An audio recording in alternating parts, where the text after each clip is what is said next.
Hello, everyone, and thank you for joining us for episode 133 of the MeepleCore Gaming Podcast. I am your host, Tim Jennette, the Mental Meeple, and I'm joined by my co-host, George Braden. And in this episode, we talk about the board games Abandon, All Artichokes, Red Outpost, and Exodus Fleet. We go through the Dice Tower 2020 awards and much more.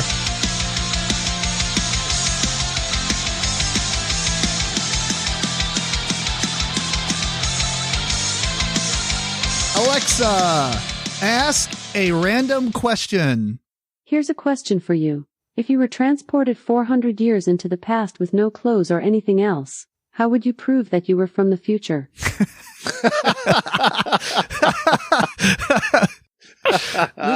This is a pretty random question.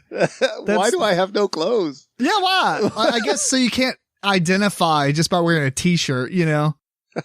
Or some crazy Air Jordans or whatever. Right, okay. I don't know. I don't know what I would do. I would just show them my teeth. Your teeth? I've got some silver. I've got... That's true, but they had gold. They're like, I didn't care about this silver. Yar. We have gold teeth. Yar. I think they'd be pretty impressed. Yeah, I don't know. That'd be very interesting. I guess it depends on what haircut I have at the time. Maybe that'll help. Either way, I'm sure you could just start speaking. Right? I don't talk anything like you guys. As a matter of fact, most of them probably old English or... Sure, but they could just think that you're a crazy person or a demon. Yeah, that's true. And the problem is if you're trying to science your way out of it, they're going to burn you at the stake or whatever. They're just either way, they're going to think you're a demon and you're a goner. Yeah.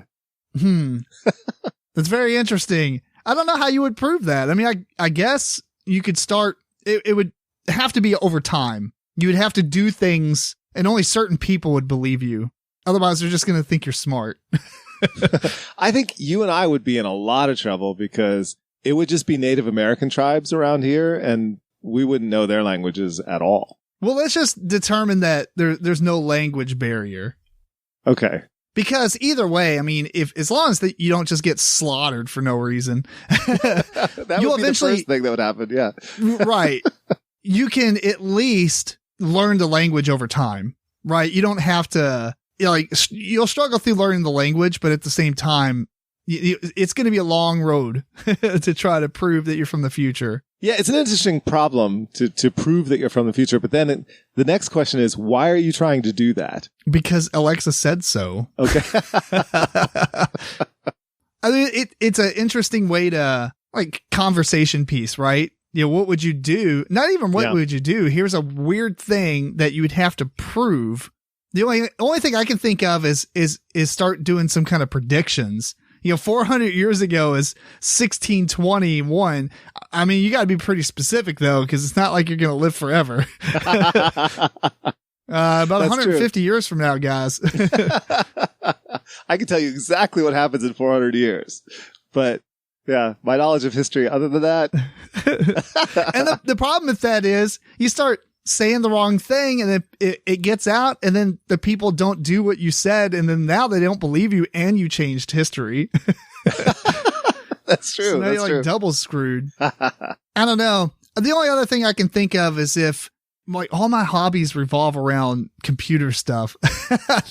That'd be hard. If you could stitch or sew or do something. I mean, could you make a really early computer? Could you make the Babbage machine or something? Is that what it was? Like the first computer? The Antikythera device. You figure something out?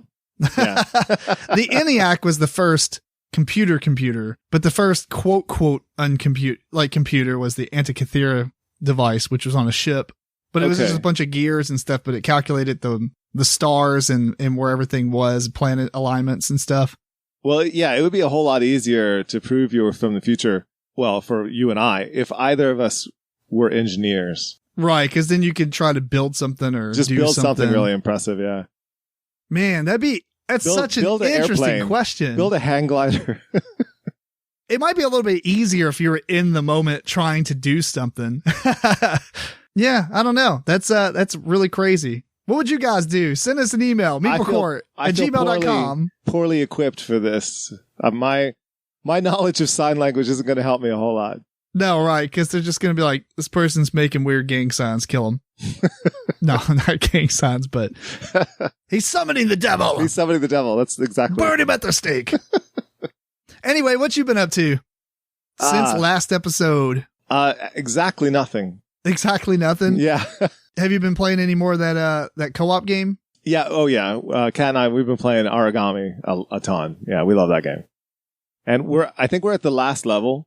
We're fighting. I won't spoil it. Probably everybody else has already played it. This is an old game. It's from 2016. I haven't played it. Okay. Yeah. I think we're at the last level right now, but it's okay because there's Origami 2, which lucky for us that we start playing 2016 games now is coming out in September. Did you buy this one? I'm assuming on Steam. There was a Steam sale, summer sale. At this point, it's so dumb to spend a lot of money on video games because there's so many good games out there that A, you can get for free, or B, wait until they go on a silly sale. Yeah, well, this one was like $4.99 on the Steam sale. Right. But yeah, guys, if you can find it on Humble Bundle, definitely do that. I bought This War of Mine on the Switch, the complete edition for $3. Yeah, that's about the price range I'm willing to pay. I mean, I'm sure it's a great game and I would pay more than that, but at the same time, there's so many opportunities to play or buy a lot of games that's been out 2 years, 3 years for 80% off. The same is true for a lot of board games, to be fair. That is true too. So sometimes this cult of the new things crashes people down. Right. People complain all the time about spending so much money on board games. That stop buying brand new games as they come out.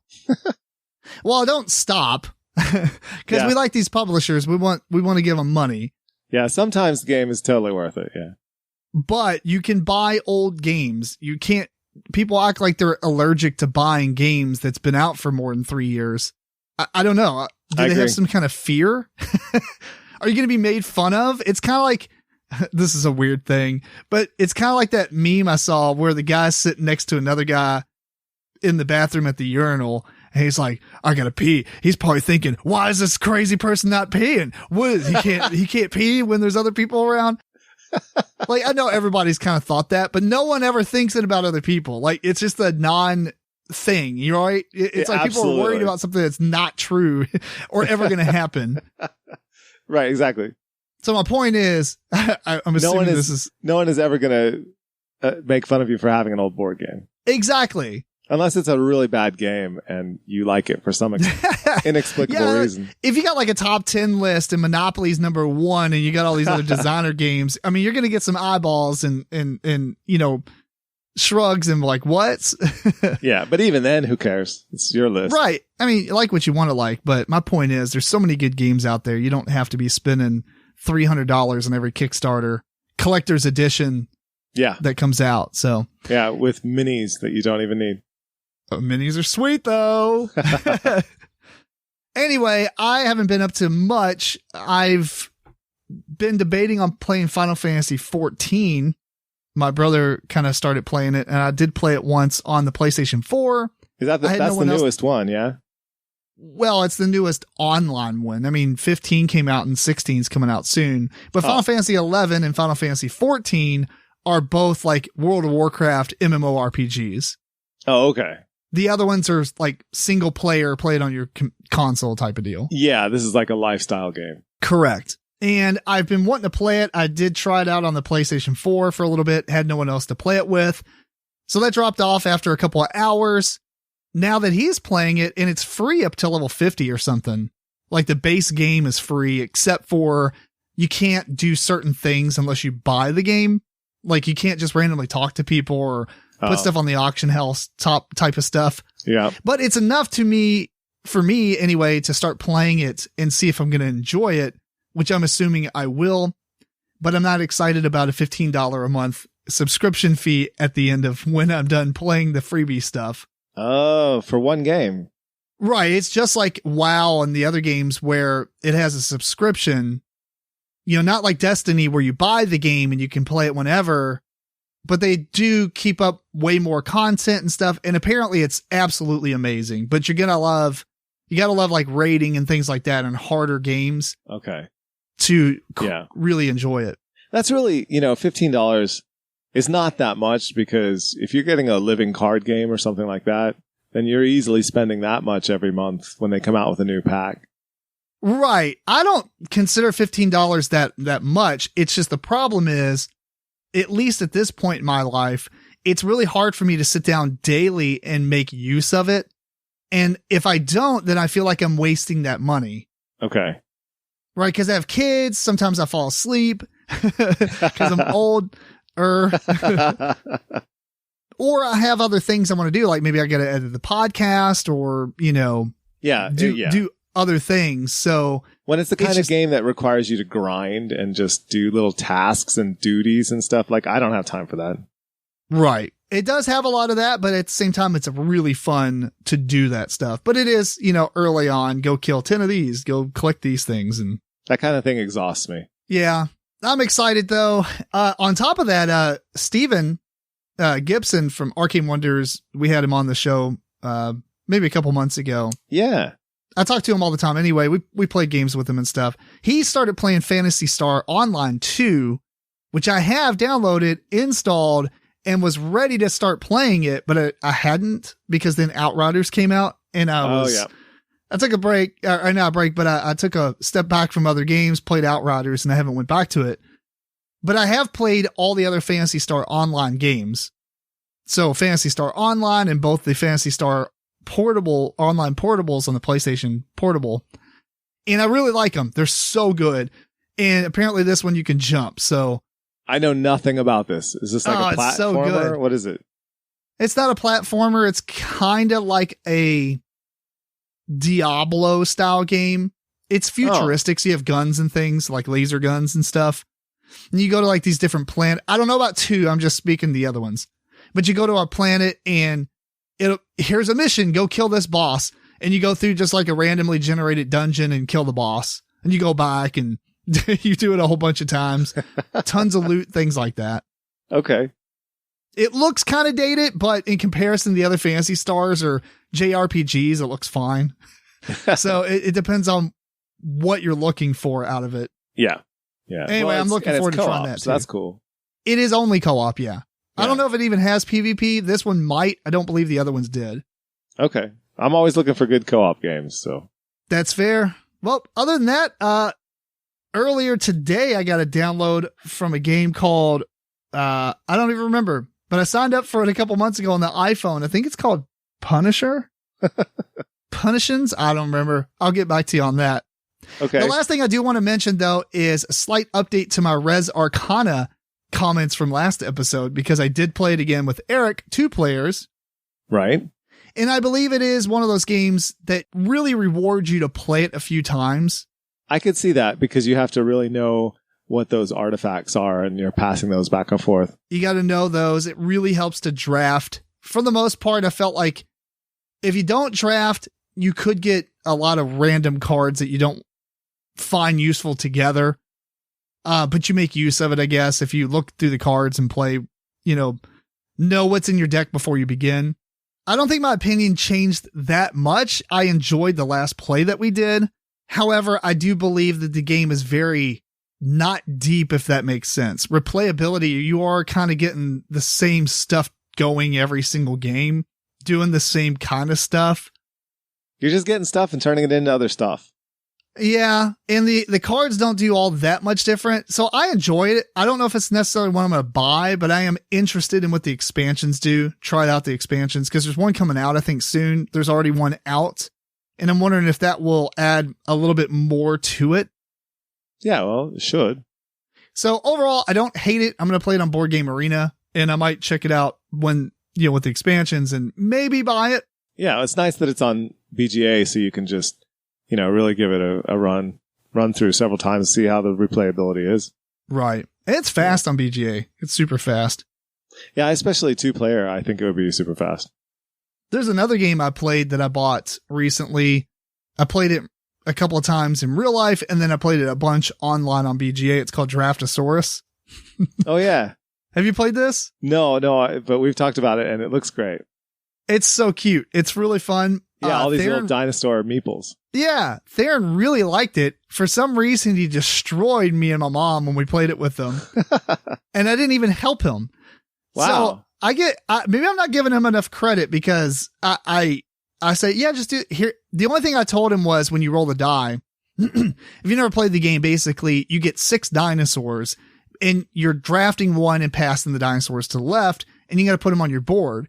Well, the pins, there's 6 different pins in your zoo that you're putting these dinosaurs in.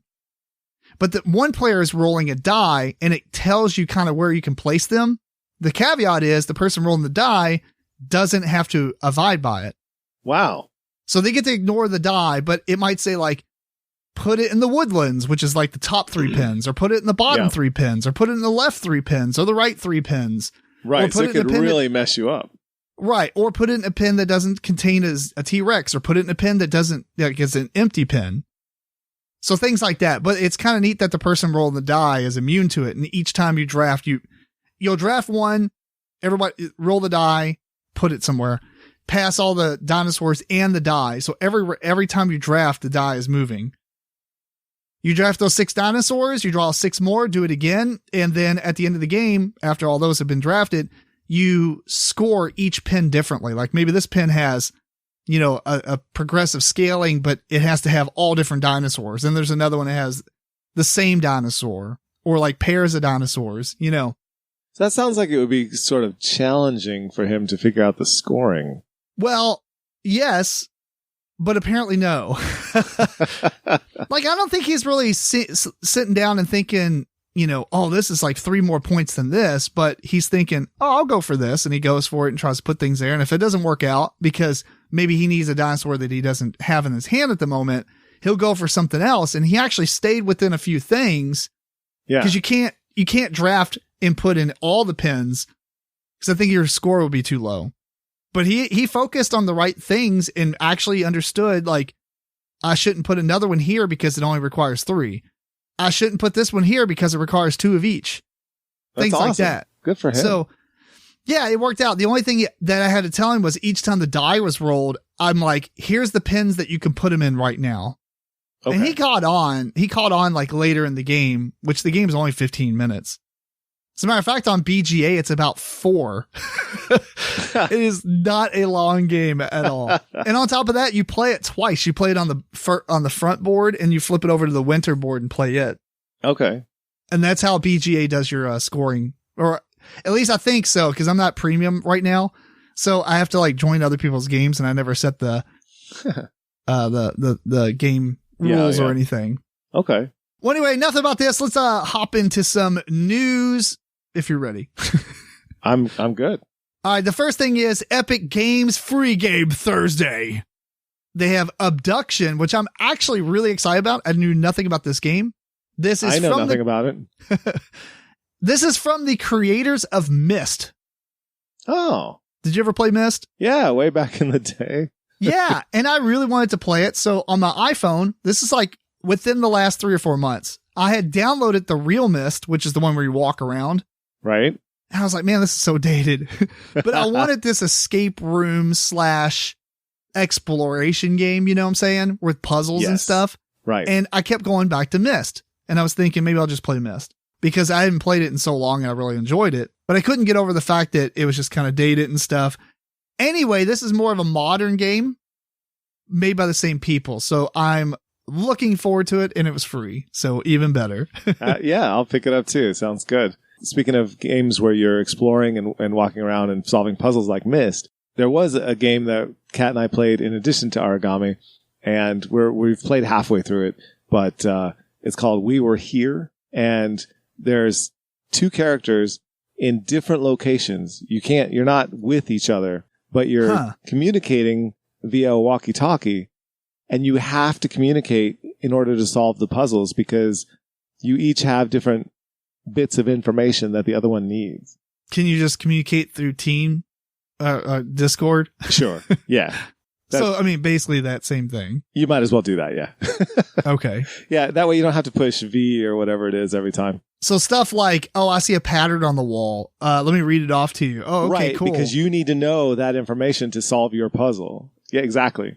if you like that specific unlock game that I was telling you about, the one with the plane that crash lands on an island. Right. When you crash land, you have to split your group up into 2 groups and give them certain cards. And you do exactly that. Communicate from different rooms? Not from different rooms, but you're supposed to be like on the other end of the table or have like 2 tables or be enough away. And you have to yell across the room to the other players and be like, hey, do you all see anything that looks like this, blah, blah, blah? But you can't show them anything. Okay. That's actually cool. I like that. I like it in this game, you know, and it's a challenge. You really have to communicate well. I would have liked it more if it wasn't the first unlock we played, but it was tough. It's one of the harder ones for sure. Well, if you don't communicate well, this kind of stuff is tough. Yeah. We had 6 people. So I just think it was like a learning experience of playing an unlock also. I can see that. But it would be.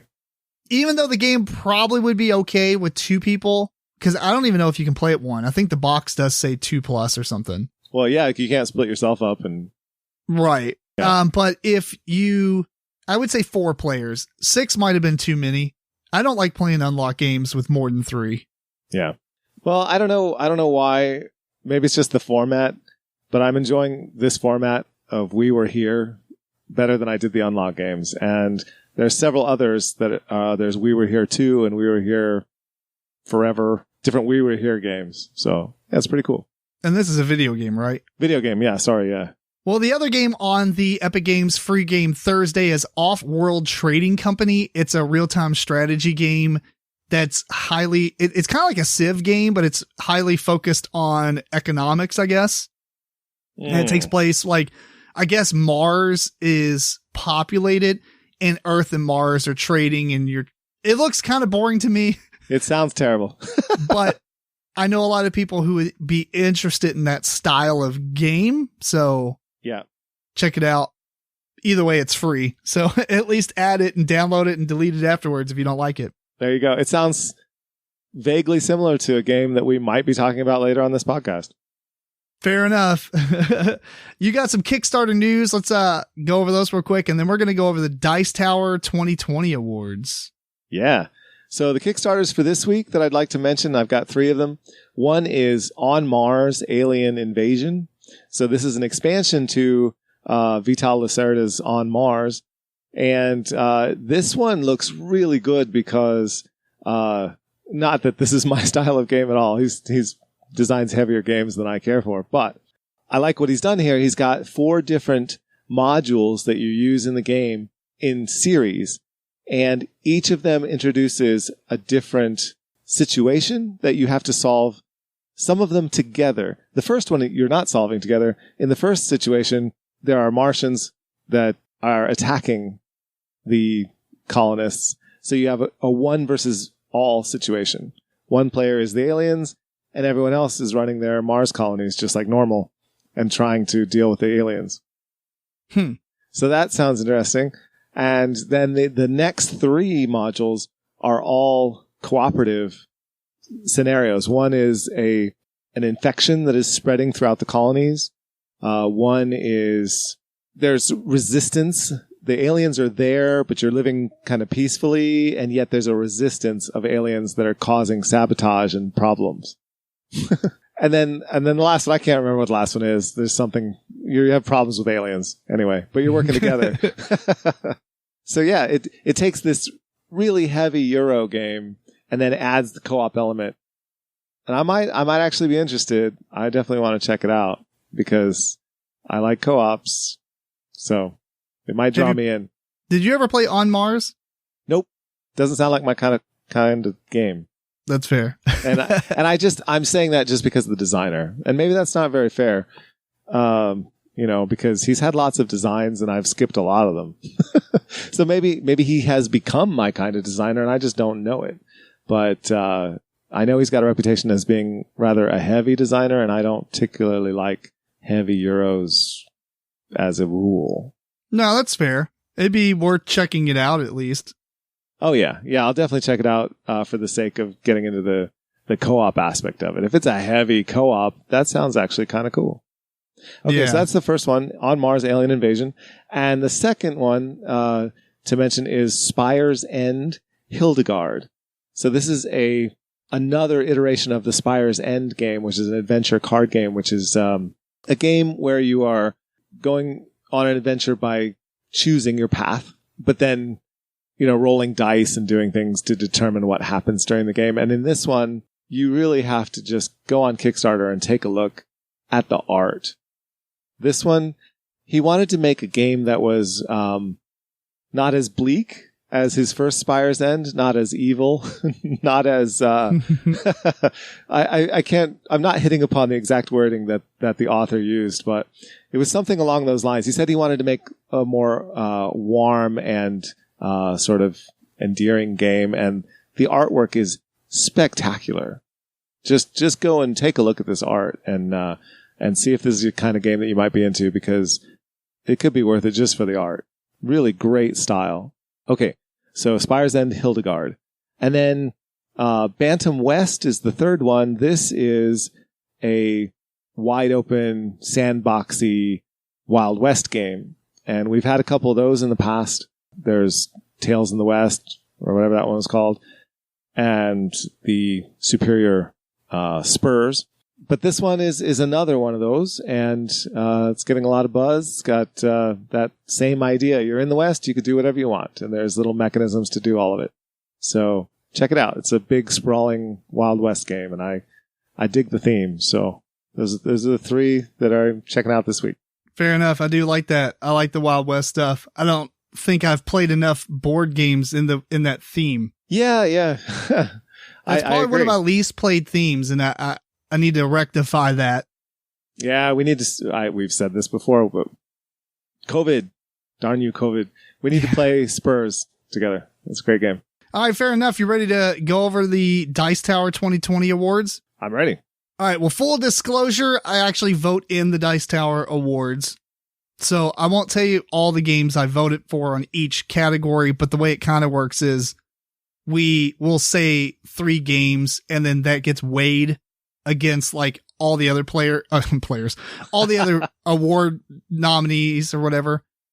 Or not nominees, but everybody who's voting at it will put 3 options for each category, and it basically gives points for the first one you pick, the second one you pick, the third one you pick. Okay, a ranked voting system. Good. Eloquently said in 3 words, and I tried to explain it all fumbly. I did not vote, so I will declare what I would have voted for if I was voting. That's fair. Now, I didn't vote in every category because some of the categories, if there weren't enough games, or if I didn't play that type, like, I can't remember if I did 2-player. Yeah, I didn't even vote in the 2-player because, one, I didn't play any of those games. And there's a couple of other categories I didn't vote in specifically because I didn't play enough games in that category. Yeah, that's fair. Yeah. And I wouldn't feel right about, if it was narrowed down to about 10 nominees and I only played 3 games, I'm not going to vote for those 3 games. You know what I mean? Right. But I don't feel like I needed to play every single game known to man in order to vote on every category. So, yep. And that could be part of it, though. I mean, like, if those are the 3 games that drew your interest enough that you did play them, then maybe there's something to be said that they should get points for that. Maybe. I guess it depends on what the category is, first off. Yeah. Right. If it's a category that you're not. If it's like category about play those games. The first one here is innovation. It's hard. That's the first one? I'm going from the bottom up. Oh, I got you. Yeah. Okay. That's fair. Because the very first thing is, or we can skip that, but we're going to skip Game of the Year and do that last. Oh, no. We'll start with innovative because I got to say something about this. Well, we're going to get to it anyway, but. Okay. All right. So the 5 games nominated for innovative, and look, the Dice Tower has their entire award thing that was awesome. I didn't watch all of it, but check that out on the Dice Tower. We're just going to quickly give our thoughts, and not make it a spectacle like they are. I just like to mention it. Definitely check out the Dice Tower Awards. It is really fun anyway. Absolutely. And anyway, so The Crew, Quest for Planet 9, Forgotten Waters, Micro, Macro, The Search for Planet X, and Whistle Mountain. Mm-hmm. And for me, I said Forgotten Waters out of these 5. I wouldn't have taken any of those 5. For innovative? Yes. I mean, it is a sad, sad year if you're going to say those are the most innovative. Macro is not even a game. So we're not going to harp on that too much because like we have for like 3 episodes now. I know. I'm going to keep saying it. All right. That's fair. But I mean, I guess I would have voted for Forgotten Waters out of the lot. Right. It's weird because, you know, COVID year is basically what this is.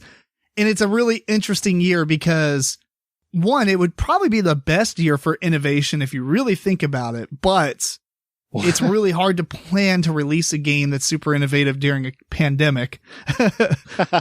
And it's really hard to design games. So I think you're going to see more innovative games coming out in 2021. Or even later.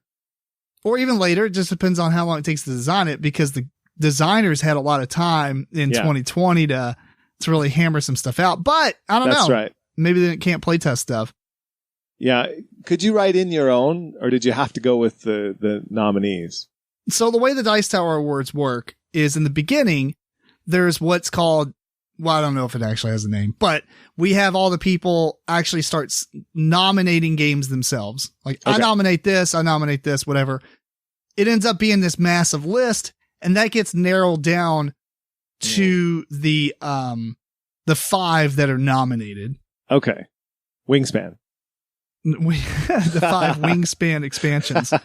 No, I would, if I were going to choose a most innovative for 2020, I would choose Inhuman Conditions, which is by the people that did Secret Hitler, and it's a 2-player social deduction game. So that's pretty innovative just by itself. But what it really comes down to is an interview between the 2 people, and one of you is trying to determine if the other one is a human or a robot. And that's it. Like it is, it's role-playing, basically Blade Runner. You're trying to determine, is this a replicant or is it not a replicant? Oh, it's kind of funny. It's so funny. And it has all these rules that the robots have to follow. But they're random. You take a card and that tells you what you have to do. And so you're just having a 5-minute conversation, trying not to screw up and give yourself away. Yeah. And it's very, very much a role-playing experience. And yet so condensed that it's more of a board game because you're also using cards and it seems really innovative to me. Well, that's fair. I don't know. Either way, I was not voting for The Crew because I don't feel like it's an innovative game. It has an innovation, which is cool. What's the innovation? The co-op part of it. There's other co-op trick-taking games, though. Well, that came after The Crew or before? I don't know. Is that really innovative, though? Well, the trick-taking part is so standard. The trick-taking is just so standard in that game that it's an issue. Look, I like The Crew. I'm not trying to diss it, but I think it's even worse than Wingspan when it comes to being nominated for everything. The Crew's so awesome, guys. We've never played a trick-taking game. It did get nominated for everything, yeah. Well, anyway, we're going to move on. Otherwise, it's going to be a 300. Inhuman Condition. I don't even know if this was something we voted on, but it's an excellence in rules teaching, and it's Gloomhaven Jaws of the Lion. There are no nominations. There are no nominations. No, I mean, I think it wins. Apparently, I own this game. I have not played it, but apparently the tutorial is so good that they decided to award it something because of how good the tutorial is. And that's fine. I think that's actually kind of neat. I kind of wish that the Dice Tower did some sort of award for an online medium like Board Game Arena or Tabletop Simulator. Especially that year. Yeah. That's a good idea. I mentioned it. We should definitely encourage really good tutorials. We should. Yeah. All right. So let's move on to best welcoming game.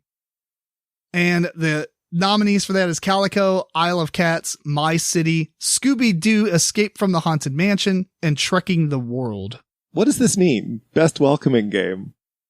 I'm pretty sure it means like gateway game, I guess, but not really gateway game. I mean, it's low amount of rules, but a lot of fun and stuff to do. Yeah. So I guess it kind of is like gateway game, for lack of a better term, right?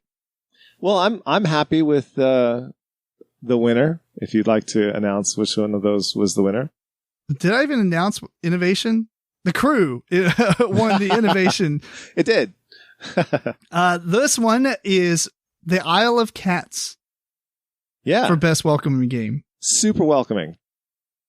I said Trekking the World because I really do think that's a good game. Like, it's not a game I'm going to buy, but we played it a bunch. Oh, yeah. It really is kind of a Ticket to Ride style game. Yes. Although it's really a lot like Ticket to Ride, so I can see maybe picking the Isle of Cats instead. Any one of these games, they're all extremely welcoming games. Any one of them could have won. I would have Calico. Look, Calico is really easy and it's a fantastic game. It's awesome. It is not welcoming. It is just easy to play. Cats on quilts. What's I suppose, that's but pretty welcoming. It beats you in the face halfway through. Welcome to the world of gaming. You messed up already. There's a family. You can play in family mode. Okay. That's fair. Which is just like Isle of Cats. If you play regular Isle of Cats, that's not very welcoming either. We did say the Isle of Cats is the winner, right? It is the winner, and it has a family mode. So I think it's welcoming because it has the family mode. But so does Calico. So cat games with family modes, I approve. Fair enough.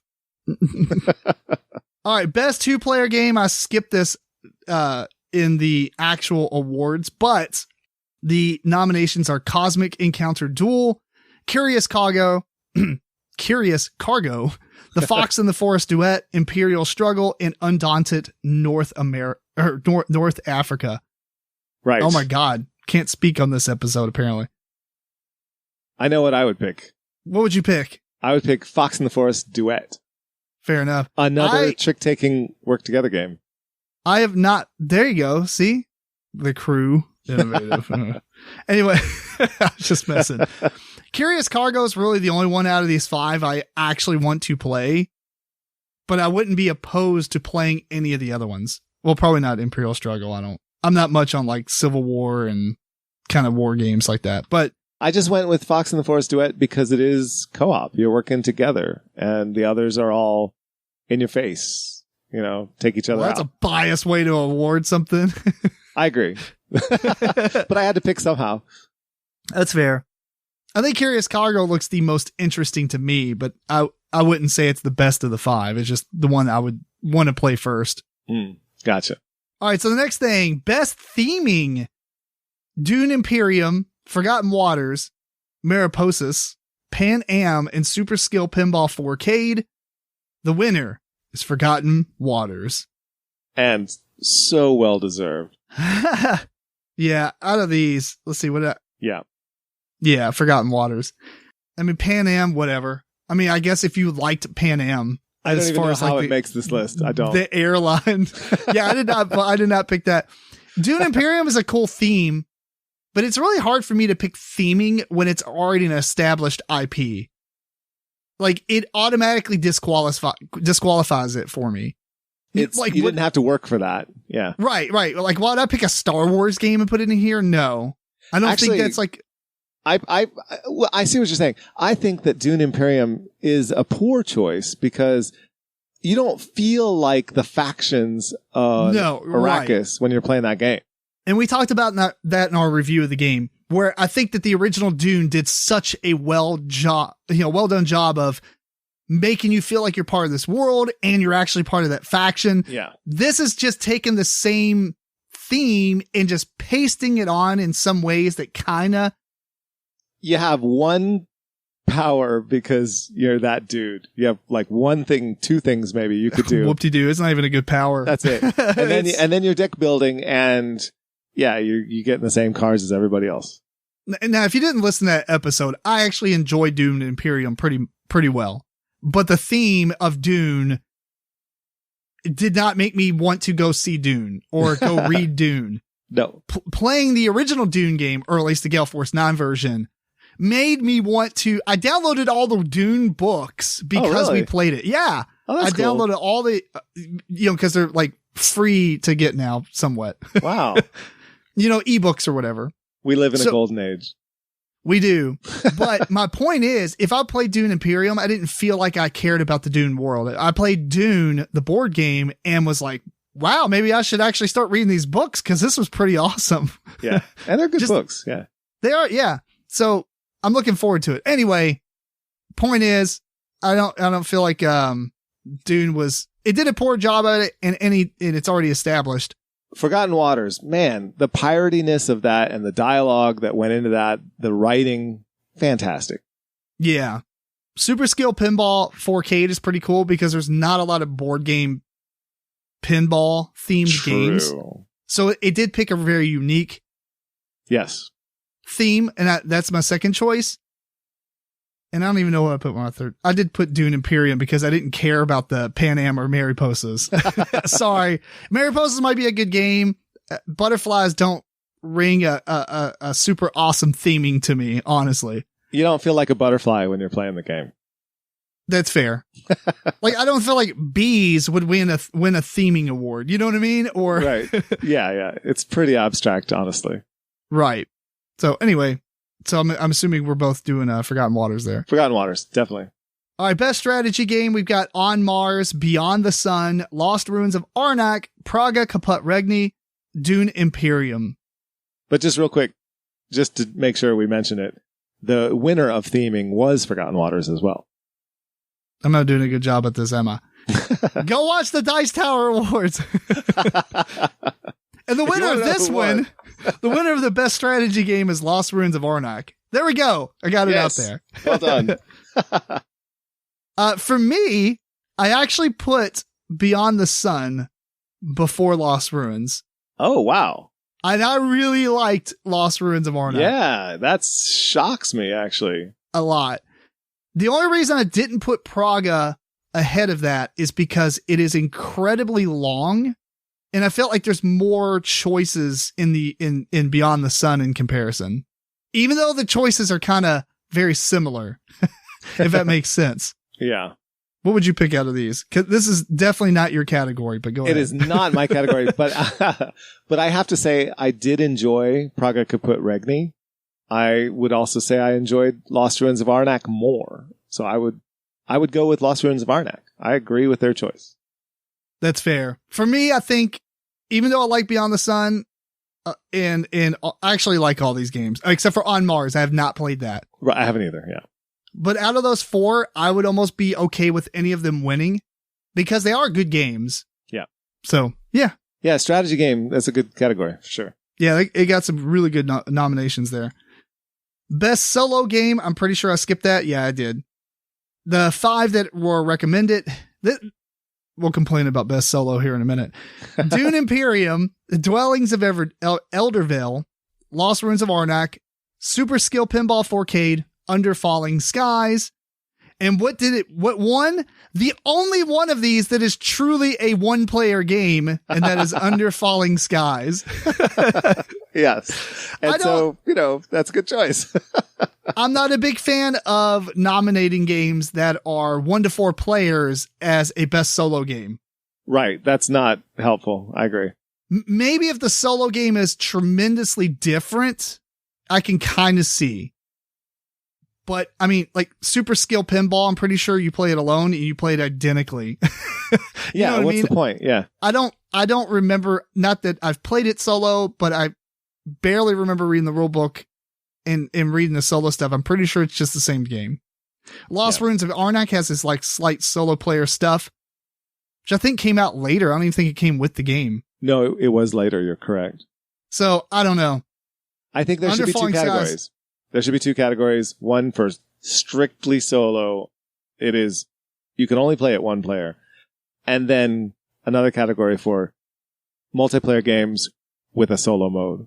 I don't know if there needs to be 2 categories because I don't think there's enough of either to make a broad range of nominations, but adding them together, I think that there's enough where you can narrow it down to, I don't know. I didn't have a lot of I didn't discuss a lot in this thread on the Facebook group that we're part of. I stayed away from the solo thread, yeah. because I didn't have a lot to contribute because I don't play solo games. You're not a solo gamer, yeah. But for people who are solo gamers, they do come out with a lot of solo games every year. They do. They could do their own list. There's plenty of games that are just one player, or there's plenty of games that's like one or two player, like Onirum type of games. Right. Yeah. Either way, I'm glad to see Under Falling Skies win because I've heard so many good things about it, and I have it, and I've yet to play it. I need to punch myself to get, I need to get it to the table, man. You do. All right. Well, anyway, Under Falling Skies won that. Best reprint. We have Seven Wonders 2nd edition, Eclipse Second Dawn for the Galaxy, Fort, Project Elite, Rococo Deluxe Edition, and Rococo 1. And I did not say anything about it, I did not vote on anything on this one either. Well, I didn't vote on any of these, but I obviously didn't vote on any. I wasn't part of the panel, but I would choose Rococo out of those just based on the artwork. The artwork in Rococo does look tremendous. It looks tremendously great. Better. Yeah. It looks way cooler than the original for sure. Yeah. And so when you're looking at a reprint, that's a big part of it. But I know also rules changes is a big thing too. And I don't know the ins and outs of any of the rule changes. So I'm only commenting on the art for that one. I think Fort was like that too. The only difference is I think Fort was a reimaging of a game. It wasn't even called Fort originally or something. Oh. Maybe I'm wrong. I wondered how it even made the list because I didn't think it was around long enough to get reprinted. But right, yeah. So I'm gonna look that up because I'm curious. Because that's what we do live on a podcast when we're recording versions. We ask questions. That's what we do. Yeah. See, Fort English edition came out August 2020. I'm pretty sure Fort was a reimagining of a game. Okay, that would make sense. I don't remember where you can find on Board Game Geek, reimplementation. Yeah, let me see. Well, I don't know. We don't have to look it up now. Correct us and yell at us on MeepleCore. Send us an email. Social media, yeah. All right, so the winner of that was Rococo. Yay. The next up is Best Party Game, which is definitely in George's wheelhouse. We got 5 Minute Mystery, Hues and Cues, Master Word, Mysterium Park, and Telestrations Upside Down. Hues and Cues won, and that is the game that I voted on as well. And it is the game I would have voted on. It is fantastic. Dude, that is it's so fun that when I was at Target the other day, I saw it on the shelf and almost just threw it in my cart. Yeah, you got to pick it up one of these days. It's a great game. I will. I was just specifically buying some other things that took me into triple digits, so I didn't really want to throw anything else in there. Gotcha. Understood. I actually bought Animal Crossing for my son and then a couple of other items and throwing a $25 game in there. Yeah, no, I think these are pretty good choices and definitely that one deserves the nod. Yeah. All right, next up is Best Game from a Small Publisher. There's some stipulations with this, like the publisher has to have like 1 or 2 or 3 games or something like that. I wondered about this, like how you define small, yeah. Yeah. I usually don't nominate any games into the category, but I've played the games that are in the category and consider, wow, that was like their first game they made, or this is the second game they published. Yeah. When I'm actually voting in the end. Okay. The 5 games are Chai, Dune Imperium, Honey Buzz, Praga Caput Regni, and Project L. What would you pick for this one, George? I am going with Honey Buzz on that one. Honey Buzz? Yeah. I actually only voted for 2. But the one I picked was Praga. I would support that as well. That's a great game. That is a great game. And actually, I think it caught me off guard when I saw it. It was like, that's like their first game. Yeah. Well, he broke away, Vladimir Suchi, and did his own thing. And yeah, it's his first one. Oh, yeah. Well, I guess that makes sense. It's not really his first game. I mean, obviously, he's made lots of games. Yeah. So, yeah, it's kind of hard to... This isn't the first designer category. This is small publisher. So exactly. He would qualify, yeah. I think you could also maybe put Ikayon in there. Yeah, but I don't think it was it 2020? Yes. Oh, you know what? I did recommend this on the Dice Tower. Oh, yeah? I did. And as soon as I typed out, I was like, I bet half these people have played it.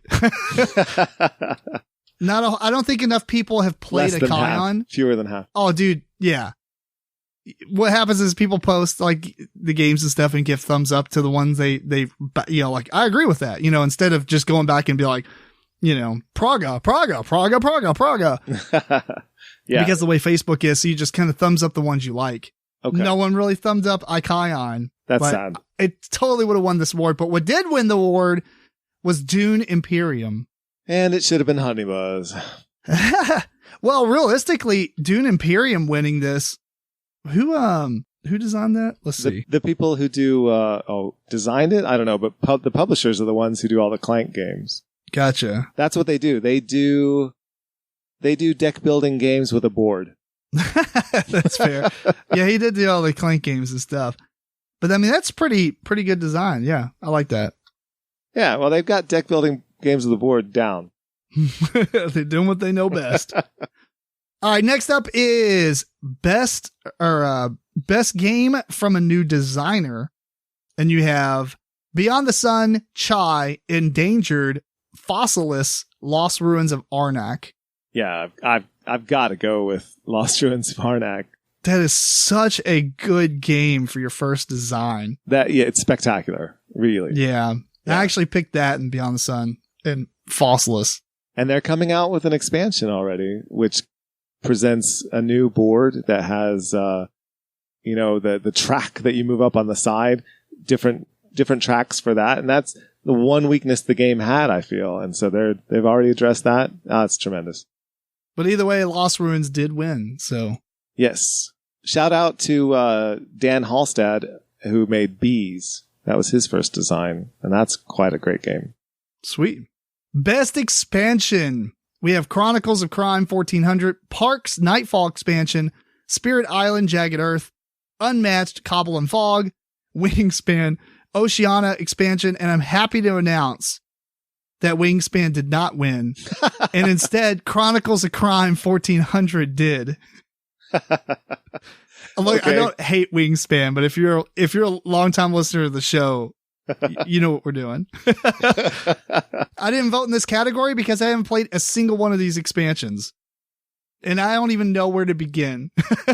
Yeah, no, that's totally fair. So I guess we're skipping this. But the winner, I'm voting for Wingspan. All right, best co-op. The Crew, Endangered, Forgotten Waters, Marvel United, Pandemic Legacy Season 0. Picturing... I don't know. It's kind of a toss-up from George from The Crew, Endangered, and Forgotten Waters. What would you, probably the Endangered, right? My vote is no. To all of them. The best co-op of the year was none of these.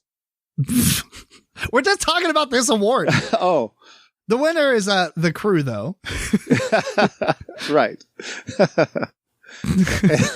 And given those... Out of these, George. Yeah, okay. All right. Tell me what they are again. I'm sorry.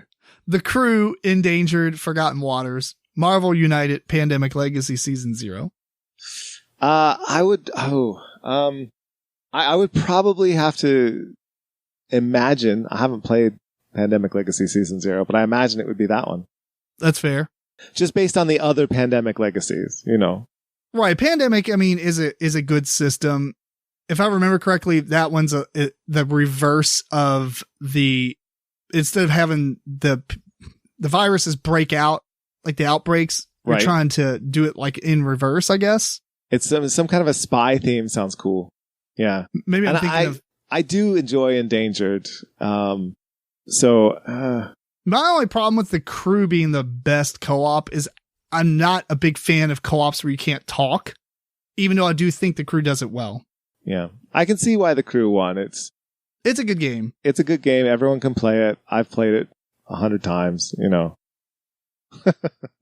All right, for sake of time, we're design, the best co-op of 2020 is The Loop. The Loop. Yes. We'll leave you with that. Okay. Look it up. That's right. Best board game production. We have Dwellings of Eldervale, Honey Buzz, On Mars, Tang Garden, Tidal Blades, Heroes of the Reef. Winner is Dwellings of Eldervale. I keep wanting to say Everdale. Elderdale. Oh my gosh. Eldervale. There you go. Anyway, Tidal Blades. Let's move on. No. What would you pick? I'd pick Honey Buzz out of those. And the reason is because all the production pieces of Honey Buzz hang together more for me. That's fair. There's pieces of Tidal Blades that are brilliant. There are pieces of Dwellings of Eldervale that are brilliant. But there's too many different kinds of pieces thrown together. In Dwellings of Eldervale, you've got miniatures and you've got wooden bits and you've got, nothing. You've got the whole gamut. It's just kind of odd. I'm going to have to play this one then. You're giving it some love. Honey Buzz. Love to Honey Buzz. It's a gorgeous game. All right. In terms of production, you gotta give it, like, it's all wooden. It's all, it's all there. Yeah. Well, this kind of ties in. This is best artwork. We have Ether Fields, Forgotten Waters, Lost Ruins of Arnak, Oceans, and Tidal Blades. The winner is Arnak. Should be Honey Buzz. No, I'm just kidding. It should be Arnak. Man, that art is good. Arnak is good, but I really like Tidal Blades because I like Final Fantasy X and I like the whole water and swords and things like that. And the artwork is really nice. That's the style of artwork I like normally. So it is kind of biased for me, but artwork is so subjective. Like, for instance, Oceans looks like garbage. Oh, I don't agree with you. I won't say it's garbage, but I would agree that Tidal Blades is fantastic art, and I just barely give it to Arnak because I love the Tidal Blades art as well. Okay, Oceans isn't garbage, but you know what it looks like? It looks like these books I've been reading to my son that are from like the 80s and 90s. It's a very specific style of art that it doesn't, maybe I don't appreciate it enough, but it's just not interesting to me. Okay. Like the watercolors and... that's what it is. But I like the watercolors when they do watercolors, but there's no border to the art. It's just kind of like a white background. They do watercolors, but they spray into different parts of the background. Right. Instead of the entire page being full watercolor. Okay. I see what you're saying. I'm trying to think of a game that does that, but I don't know style about a game, that you mean. But like books and things that do it. Yeah. That looks awesome. I like that. Yeah, it's dramatic. But to me, putting this next to Tidal Blades, I'm kind of like, whoops. Anyway. Yeah, Tidal Blades is great. Absolutely. No offense to the artist. I apologize. But art is absolutely subjective. And I personally always find best artwork as a stupid category in all award categories because it's so subjective. That's why I would just rather have best presentation and you take the components and the artwork into consideration there. Yeah, you're right. And Ether Fields has a ton of art and it's really intricate and everything. I just find it really unattractive, but I can see if it would win, cool. Because Ether Fields cool because it's so dark and just gloomy. A whole lot of art. But it's just not my kind of art. So yeah, it is subjective. I agree. All right. Finally, we got Game of the Year and we have Calico, The Crew, Dune Imperium, Dwellings of Eldervale, Forgotten Waters, The Isle of Cats, Lost Ruins of Arnak, Viscounts of the West Kingdom, and Pandemic Legacy Season 0. The winner is The Crew. Travesty. Let's go with the no. Yeah, I agree. It's Calico. It is Calico, hands down. Calico? Yes. Calico is really good. I gave it to Lost Ruins because I really do like that game. Yeah. I mean, I like that Calico game too. Here's the thing. You can play Calico with anybody. Anybody can play Calico. Lost Ruins of Arnak. I'm not getting my grandma to play Lost Ruins of Arnak. I put Lost Ruins, then Calico, then Dune Imperium. And I have tried to get my grandma to play The Crew and it failed. It's just Game of the Year. I don't know. Yeah. There's some really good games here, though. They're all good games. The Crew is a good game as well. I enjoy it. I've played it a ton. And I still give it to Calico over that. That's fair. Yeah. I'm not upset. I'm actually happy for The Crew because it is a good game. And again, we're happy for Wingspan. It's just, if you hadn't been here for a while, Wingspan was winning like best dice game and stuff like that. Yeah, it was silly. Like, what category can we? Best one-player game. It's not even a one-player game or whatever. It can be. It can. I know. I'm just okay. Okay, that's a bad example, but you know, it's actually pretty good. Best adventure game, Wingspan. That's how ridiculous people are getting with it. Yeah, just about. You're right. The Crew is at least being nominated for proper categories. Like, The Crew wasn't in best artwork. You know what I mean? Yeah, that's true. Although it has decent artwork, but it's a good game. It's fun. I can't see giving it Game of the Year. I'm sorry. Calico blew everything else out of the water for me. That's cool. The coolest thing about this award system, though, in comparison to the others, is it is a large panel of people that vote. Yeah. And these are gamers that play a ton of games. A lot of them are in the review space, the content creation space. They play a lot of games, or at least they say they do. So it's not like a popularity award for the most part. It's not, but it is surprising how many of the similar games showed up in all of these different categories. I would be happier with an award, you know. Like each category being drastically different. Games. You never see that in all of these award categories. I wish there was a way to do that. That's what I'm saying. Like, it's hard because so many games are released each year that not everybody can play them all. Like, such as a Kion. A Kion has great artwork. It's a fantastic game. It has awesome presentation. I mean, you got this giant, like, 110 millimeter miniature that you pull crystals out of its base as a pressure luck kind of thing. It has a whole other game as an expansion. Yeah, it has you combine it with another game and play a third game. I mean, there's so much cool stuff going on with it. Yeah, I guess it's an expansion. It's an actual game. Well, right. So since it was a Kickstarter only game, it just didn't have exposure, I don't think. Yeah. Well, anyway, we got to move on to get to these games now because we're trying to keep this podcast at a normal tick here. For the most part, good job, Dice Tower. A lot of those are great choices. Yeah. Even if I don't agree with them, I just like the way that it was derived. I like the fact that it's a massive panel. They go through all this discussion. That's the other thing is in the Dice Tower, when we were in the beginnings of the awards and we're nominating games, people are like, no, I don't agree with that. That doesn't fit the category because of these reasons. Or we should include this game because it came out like January 1st of 2021, but most people are talking about it at the end of December, you know? Right. Stuff like that. Like, there's certain games that will be included because like exceptions are made, even though some of these exceptions don't even show up on these into the list, you know, the nominations or anything. Okay. And people actually have discussions. You're like, I think this game is better than this because of this reason and everything. And then once everybody has all these discussions, everybody goes behind closed curtains and casts their votes and stuff. And then it actually comes out with the nominations and the winner. That's a good process. Yeah. I do like it instead of a panel of 5 people deciding what out of the games they had played. But anyway, that is the Dice Tower Awards. I really enjoy it. So we're going to plug some Humble Bundle, talk about some games. If you're interested in supporting the show and supporting charity, visit MeepleCore.com, click that Humble Bundle partner link, buy some games. We talk about video games all the time. There's also books, D&D 5th edition stuff, all kinds of things, PDFs for comics. There is so many things on Humble Bundle. It's such a great site. Check that out.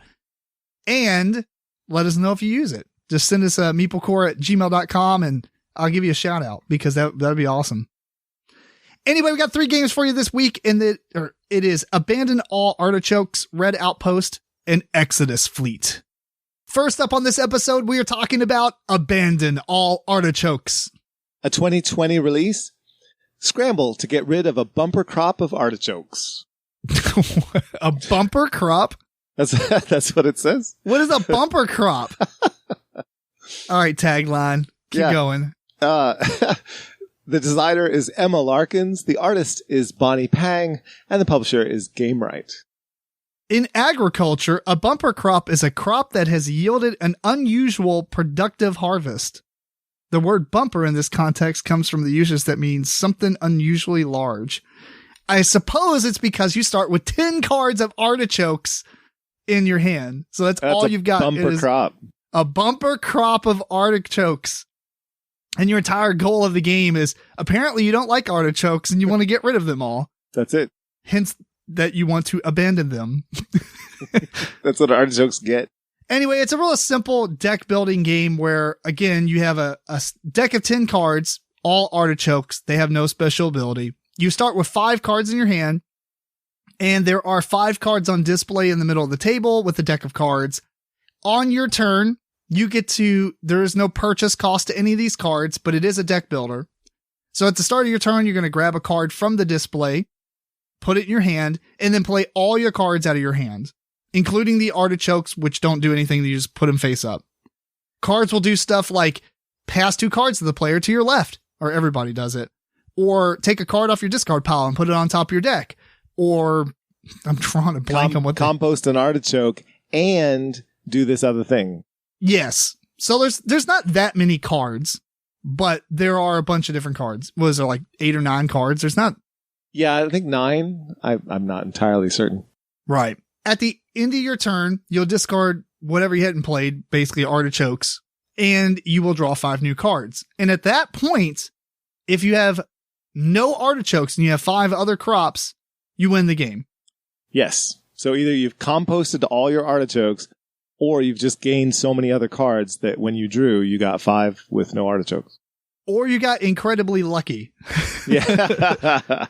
Which is the first thing I'll say about this game is, thankfully, it's only, 15, 20 minutes? Yeah, if that. So even if you do get really lucky after buying 5 cards, it just happened to reshuffle and get those 5 cards. Yeah.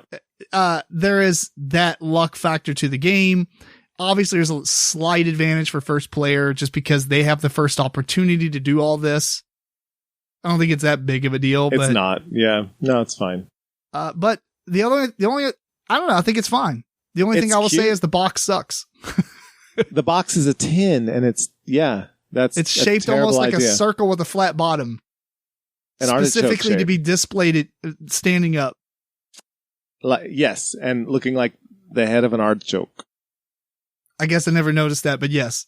Yeah. It's pretty obvious. It's not helpful. But I'm not a fan of the box at all. I don't even mind tins. I just don't like weird shaped boxes like that. Right, and this is as weird as you get. Yeah. I will say that the art is really cute. I do like the art. The art's cute. Different vegetables. And even all the artichokes have slightly different expressions. They didn't have to do that. Oh, I didn't notice that. That's cool. Yeah. Yeah. Just, some look bored, some look shocked, some look scared, some look happy. It's awesome. I love when they put, like Sushi Go, when they put eyes and nose and mouths on random fruit and sushi and stuff, because it's just so Japanese and cute. It is. And that's exactly what it is. It's just like Sushi Go art, pretty much, in terms of the cartoon style. Yeah. Yeah. And there's easy enough gameplay here, but there is some text on the cards. So it's sort of a tricky, I actually got really sad when we played it because I had been thinking about buying it to play it with my son and my mom when my mom comes over and does like family board game night. Right. There's too much text though. First he can't read it all, but he would just have to memorize what they all do. He would, but I just don't think it would be that interesting to him if he can't read. Yeah. He would be able to memorize all the cards though, because he does that quite a bit with stuff. Okay, well then maybe so. Once he starts reading though, he starts school next month, then it'll be exciting because I'm pretty sure that we're going to be playing a lot of other games. Yeah. I'm going to pick specific games to be like, yes, let's teach you, train you. Right. Because there's all kinds of games. This is for you, son. I'm teaching you to read. Right. Playing my favorite games. Yeah. I bet they haven't taught you the word artichoke or compost. That's right. There's not a lot to say about this game. I think it's great for what it is. Yeah. Deconstruct your deck fast as you can. That is true, but the game that deconstructs your deck better is Xenon Profiteer. So if you want a game that's similar to this, where you're just trying to deck thin, that is the game I would go after. But if you want the baby version of it, no offense, Abandoned Artichokes is a fine game to pick up and as a filler deck builder. Yeah, and it's a fine line as to what age group this is for, because it's really not for adult gamers unless you're really laid back and just want a super quick filler. The adult gamers are going to go with Xenon Profiteer, but you're not going to get a middle schooler that terribly interested in Xenon, are you? I don't know. It depends. How nerdy are they? I guess it depends. You're building packets of air to break them down. That sounds amazing. But I think everyone can relate to vegetables. So as far as a family game, you might go with this instead. You know how many kids like vegetables? My kid loves vegetables, but yeah, but no, in this game you're trying to get rid of the vegetables. Oh, that's fair. Well, you're trying to get rid of one vegetable. You want the rest of them.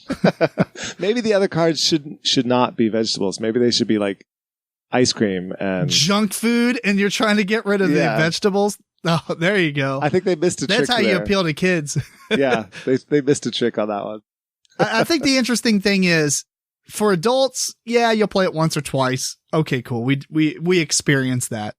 For kids, they're not going to play it by themselves, I don't believe. So you're going to have to, you're looking at this family where you need adults and kids playing it together.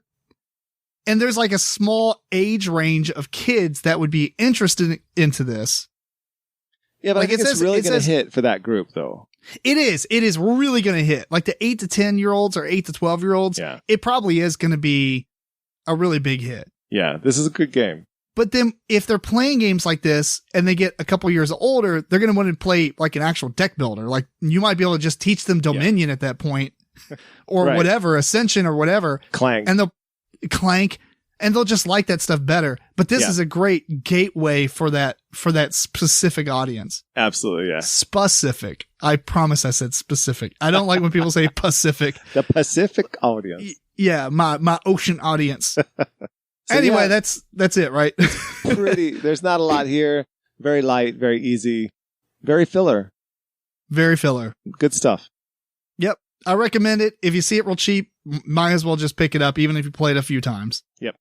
That is Abandon All Artichokes. Next up on this episode, we have Red Outpost. Good luck, George. Thank you. A 2019 release.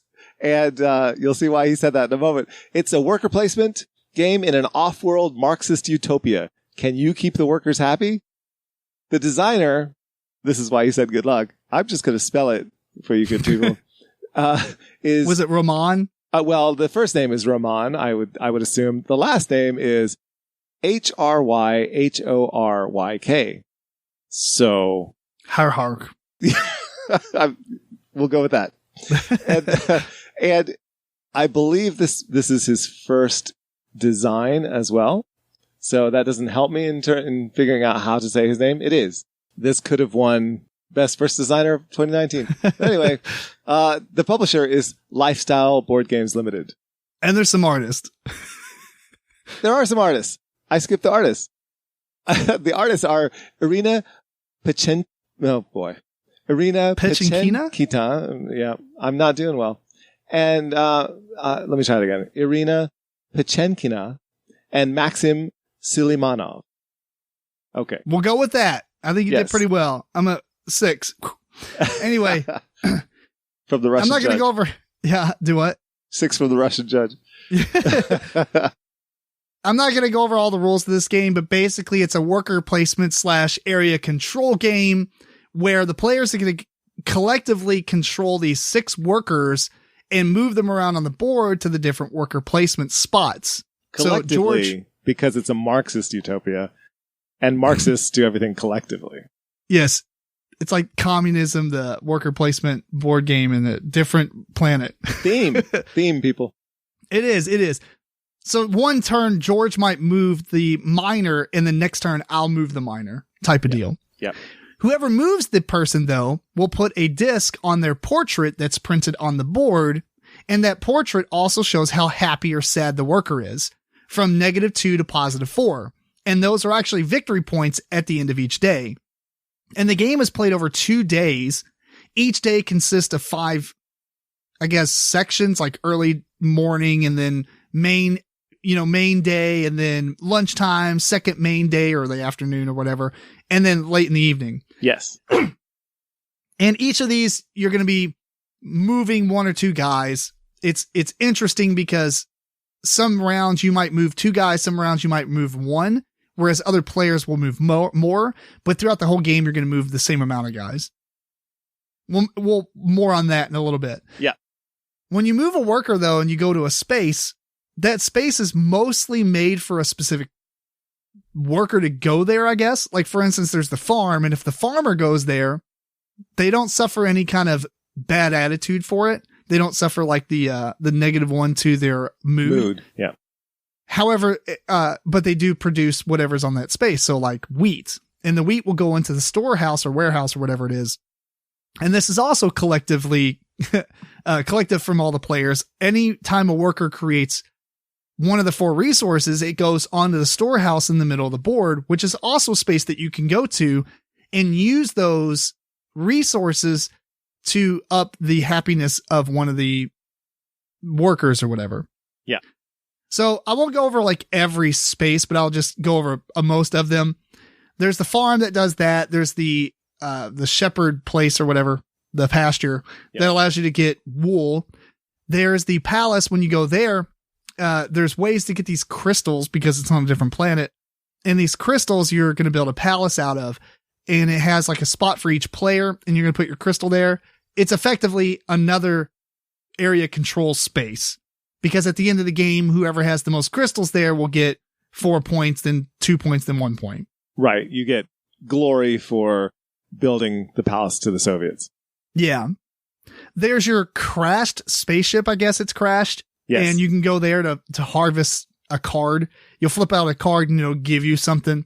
And everyone gets bad mood from going there because it reminds you of home. There's the fishing place, which if you go there, you're going to draw cards and produce fish, maybe get some crystals or whatever. Maybe not get anything. Yeah. There are some X's there. And there's a hard labor camp that you can go to that minuses the mood by 2, but you'll get 1 of each resource other than coal onto the warehouse. And then there's a mining camp that you can go to produce ore. And one of the phases in the game is actually the lunchtime, where everybody chooses a worker to move to the lunch area. That will increase their happiness, but it also moves them off of the other worker placement spaces, because anytime you move a worker, it can't move to another space where somebody's already at, even if like the worker hasn't moved yet that round. Yes. So the whole thing is a very tight puzzle of how do I get to move the worker I want?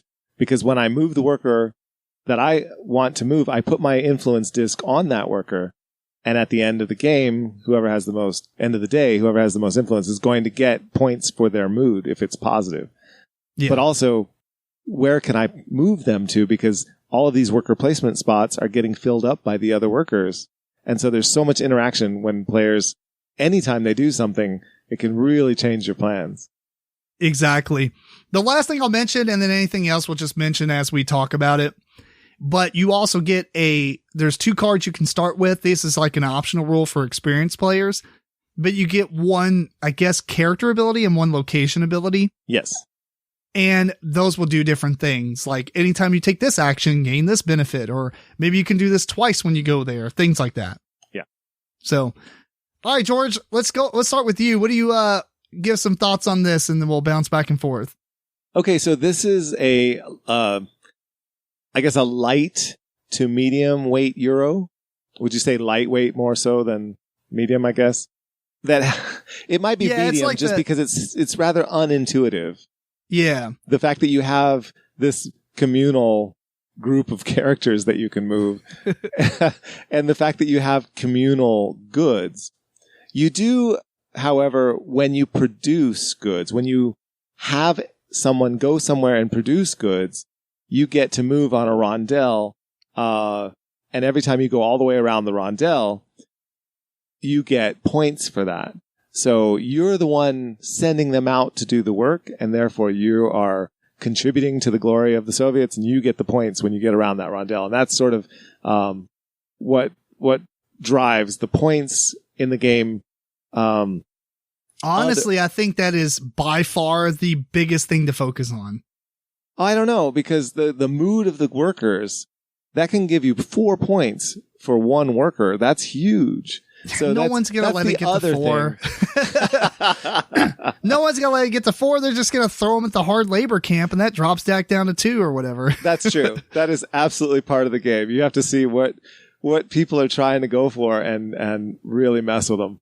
Right. And so my thing is, I wouldn't really call it a problem because I didn't mind the game, but focusing on just creating resources and moving around that rondelle, every time you create 5 resources, you go to that hard labor camp, you create 3. Yes. You move the miner, you get 2.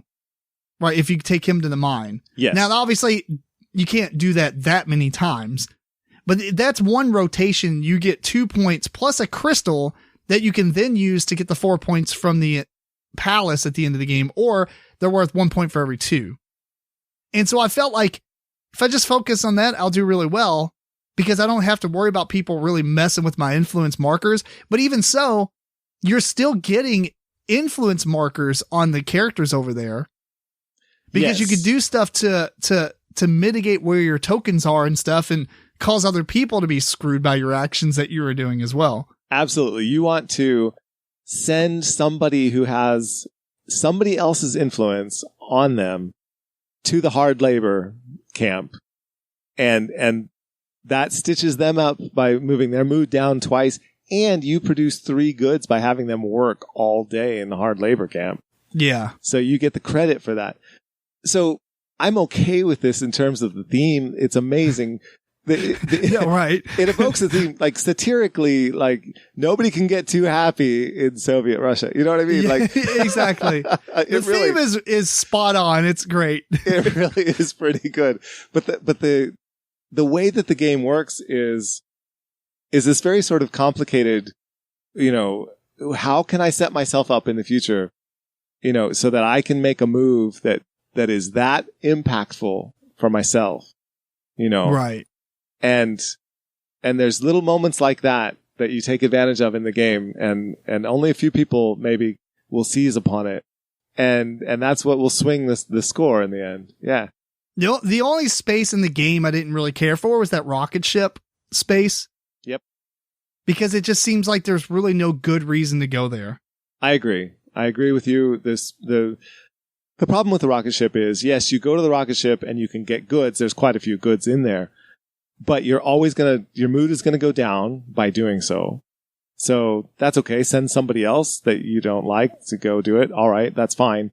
But getting those goods is only going to help other people. I don't know if you mentioned when the goods, I didn't. I was about ready to, but go ahead. Hit a certain, threshold in the storehouse. When you have 3 of a kind in there, then you take them and you ship them off world.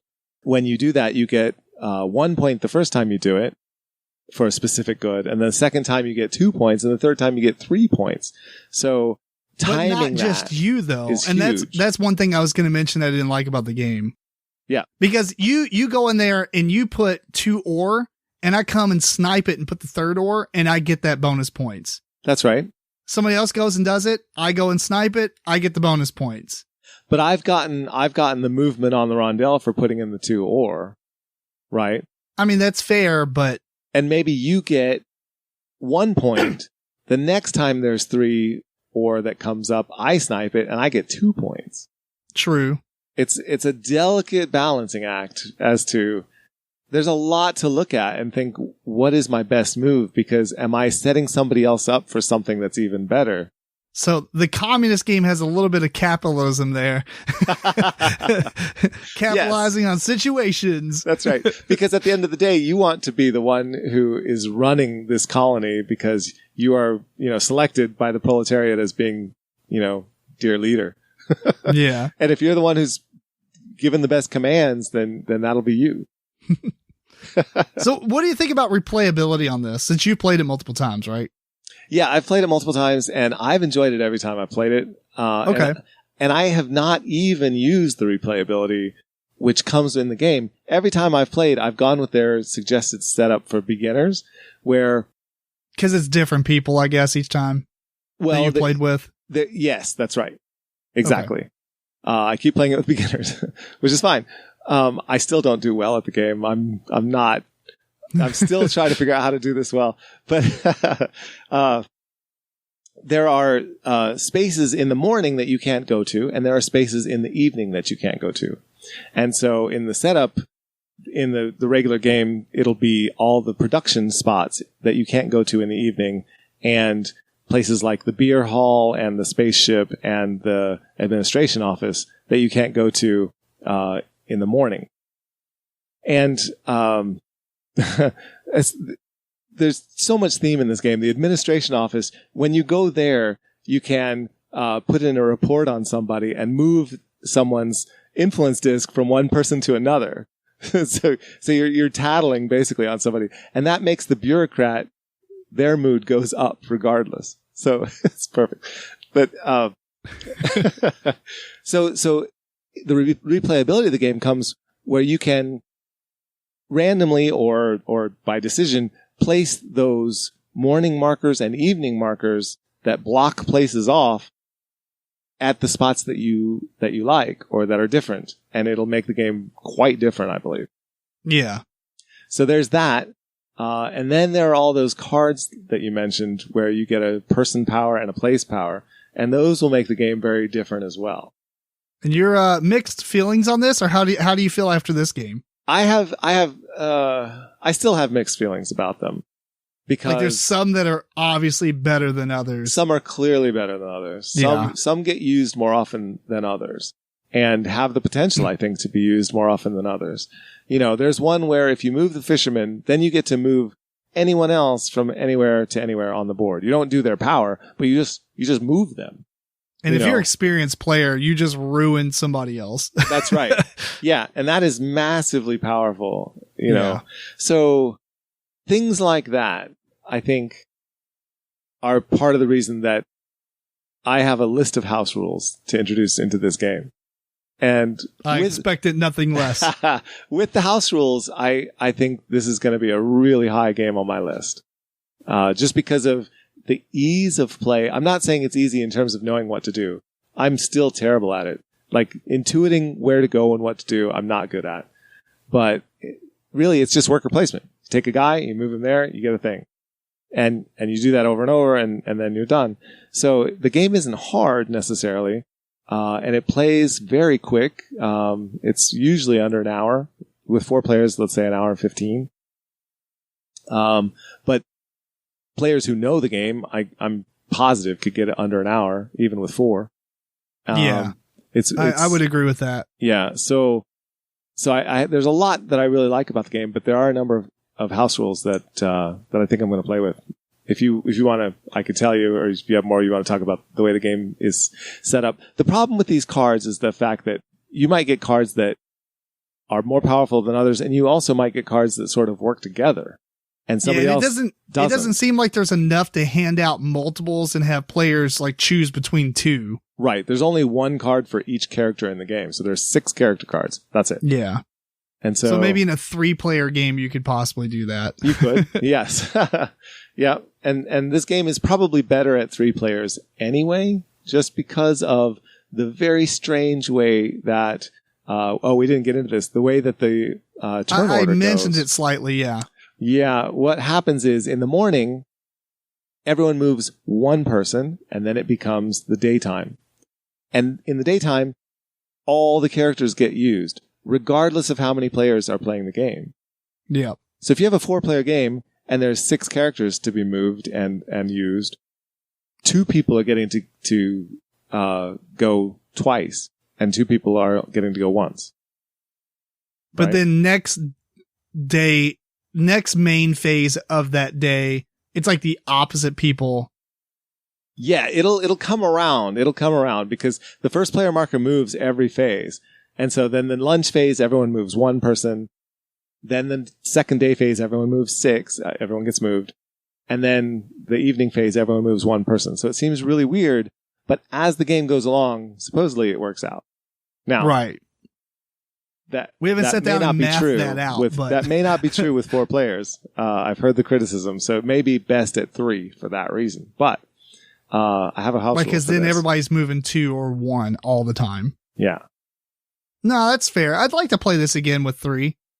The only other thing I'll mention, other than, I mean, it's a fun game. I actually don't mind it. I had quite a bit of fun with it, and I just feel like there's some little bit of wonkiness to it as far as, like I was saying, for scoring purposes, and maybe certain things are if you play this a bunch of times, I believe there's going to be a clear strategy. Whether or not you can pull that off because everybody's controlling these 6 guys might be rough, but I feel like certain things are better to do than other things, and that's kind of a problem. Yep. But the other thing I'll mention is I like how I like games that are grandiose and like you pick up the box and it weighs 27 pounds. There's like no components to this game, really. It's a very small box, and there's not a lot to it, but the components are really well done for what they are. They look really well done, yes. And the art of the board is gorgeous. Yep. It's like scythe art. So, I don't know. I'm looking forward to trying it again. I don't think this is a game I would play like 50 times. I'm looking forward to playing it more and see what I think. But really quickly, let me give you the ideas that I have as house rules, right? Sure. So, my last final thought real quick. Go ahead. If you want a worker placement that has area control, but it does something different than every other worker placement, this is your game. Yeah, and it's got a lot of interaction and a whole lot of decision space because there's a lot to think about with everything that you're doing. And even with all that, it's not hard. You just move a guy and do a thing. All right, finish with your house rules, then we'll end this one. Okay, here's what I'm thinking. House rule where instead of playing through 2 days, right, play through 1 day per player. So that each player is going to be first on a day. They're going to be first player for one of the days, no matter what. Okay. So that, yes, certain spots are better than others. Well, you've got the equal chance to go there as much as anyone else because everyone had a day where they were first. I think with 4 players, that might overstay its welcome, but that's true. It'll make the game an hour and 2 hours maybe. But with 3 players, I can kind of see it because it probably would, with 3 players, be real fast anyway. I mean, like you said, This game's an hour with experienced people. You're looking 3 at players, it's like 40 minutes. Yeah. Oh yeah. So, okay. I don't think it'll be too bad. I'm thinking 4 players, hour and a half. Okay. A day a piece, but that'll have to be tested. Okay. So that's one thing. Here's the other thing. The other rule is when you go to the spaceship and you get a thing, that counts as production. There's no reason for it not to. So thematically, right? You're not producing anything, but you're lying to everybody. It would be better. You're coming back and saying, "Look, I made this thing, guys." They don't know. So you still get the credit. You still get the credit on the rondelle. Yeah, and it makes the spaceship worthwhile to go to. Yeah, otherwise it's really boring. Anyway. Yeah. Yep. Okay. And then the other thing is, I would take several of the character powers and several of the location powers. Actually, pause. Pause. Pausing. I would almost rather just dump the deck for that and have like in-game scoring cards when you go there. Oh, wow. I mean, I don't know how you would design those, but it would be much more interesting to go there and it'd be like, at the end of this day, gain like points equal to the portrait space. You have the most influence tokens, but the difference between yours and the person who controls it. So if like the shepherd had like 6 influence tokens on it and you had 2, then maybe you gain 4 points. It's like for every more, stuff like that, like just really interesting things that you can't count on. Right. Because, unless you draw it first thing in the day, then you don't know how to go for it, but it'd be way more better than just, okay, a wheat. Yes. Anyway, that would be a really interesting expansion. I would love it if they would do that. Yeah. Yeah, that's not really a house rule. That's an expansion, right? All right, keep going. Somebody do that. Okay. The other thing is you set out several character powers that will be in effect during that game. Anybody uses them. If I use the fisherman, I get to do the fisherman thing. If you use the fisherman, you get to do the fisherman thing. They're just in effect during that game.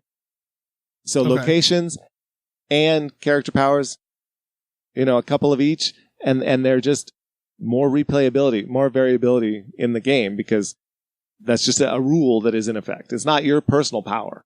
Yeah, and that would actually change the strategy of the game that everybody would go for, depending on what cards are out too. Yeah, that'd be kind of cool to try. Because of the way that the player order and what's available to you rotates so much, it would really make you think, should I go and try to do that thing now? Because I won't have a chance to use the fisherman later. Yeah, so that could be cool. And then the last thing, this one is the most questionable. I'm for sure going to do those others.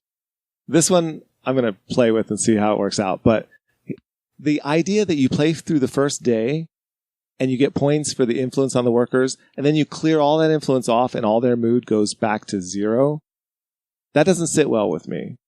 Although I think it would work really well as long as everyone has their own day, right? That's fine.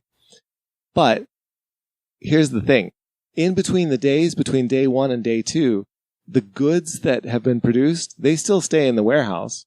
So the game state has changed in a few ways, right?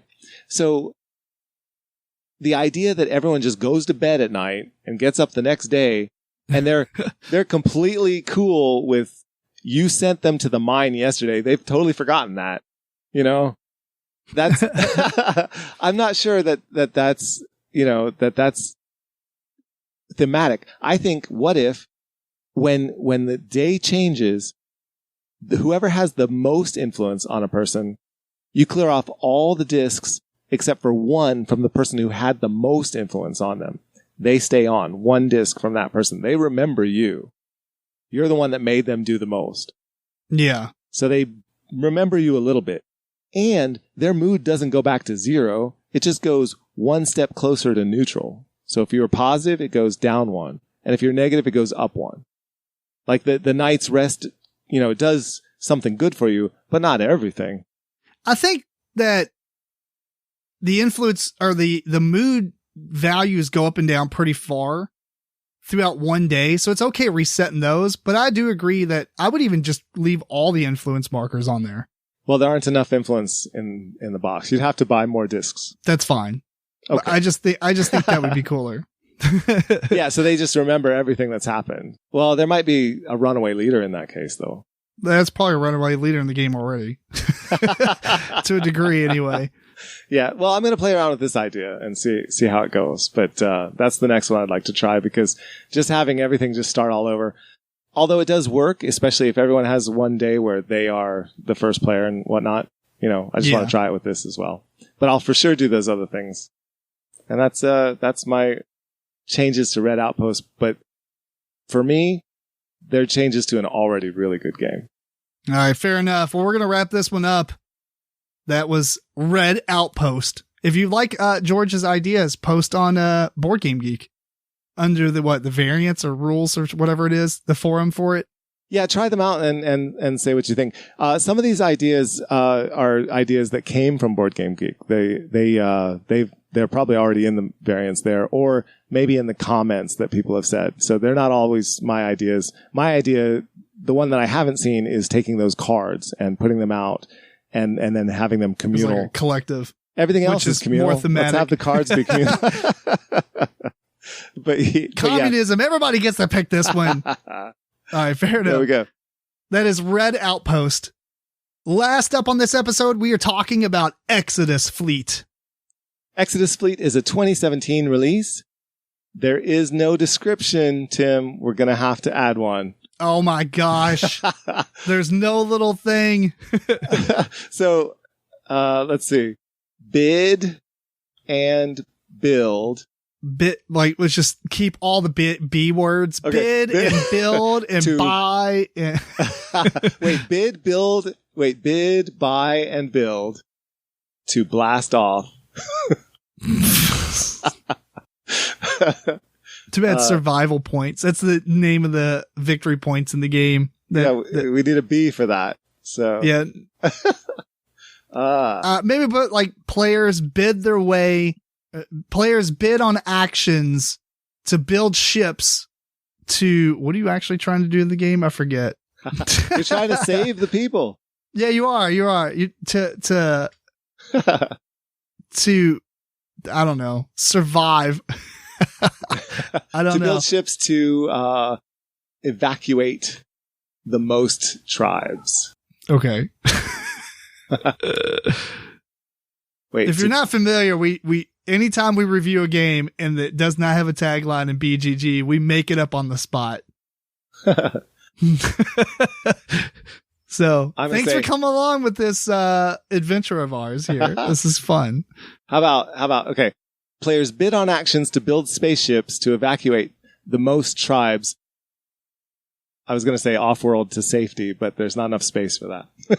Oh, yeah. So I could just say to evacuate the most tribes. Okay. Fair enough. You want me to read? You got the rest of it? Proposed change. There we go. Yes, designer is Gabriel J. Cohn. The artists are Donald Crank and Jason Greeno, and the publisher is Tasty Minstrel Games. Okay, so in Exodus Fleet, basically Earth is dying, and you're trying to evacuate and go find the new Earth. Spoiler alert, you find it. After so many rounds, basically, from my understanding of the story, which is not a broad description in the book or anything. Or maybe it did, I just skipped it. Point is, though, you are doing these actions to build ships, to mine different planets along your way, and to bring tribes, which I believe were just surviving people on Earth. Yeah, the old Earth is doomed, and you got to get the people off the old Earth. But you have to fly out and mine these planets in order to get the materials to build the new ships to carry the people away. Right, and to be able to get to the new Earth. Yeah. So the game plays the same number of actions, basically, but it's split up in rounds based on the player count. And what that means is in like a 2 or 3 player game, you're playing like 10 to 13 rounds or something.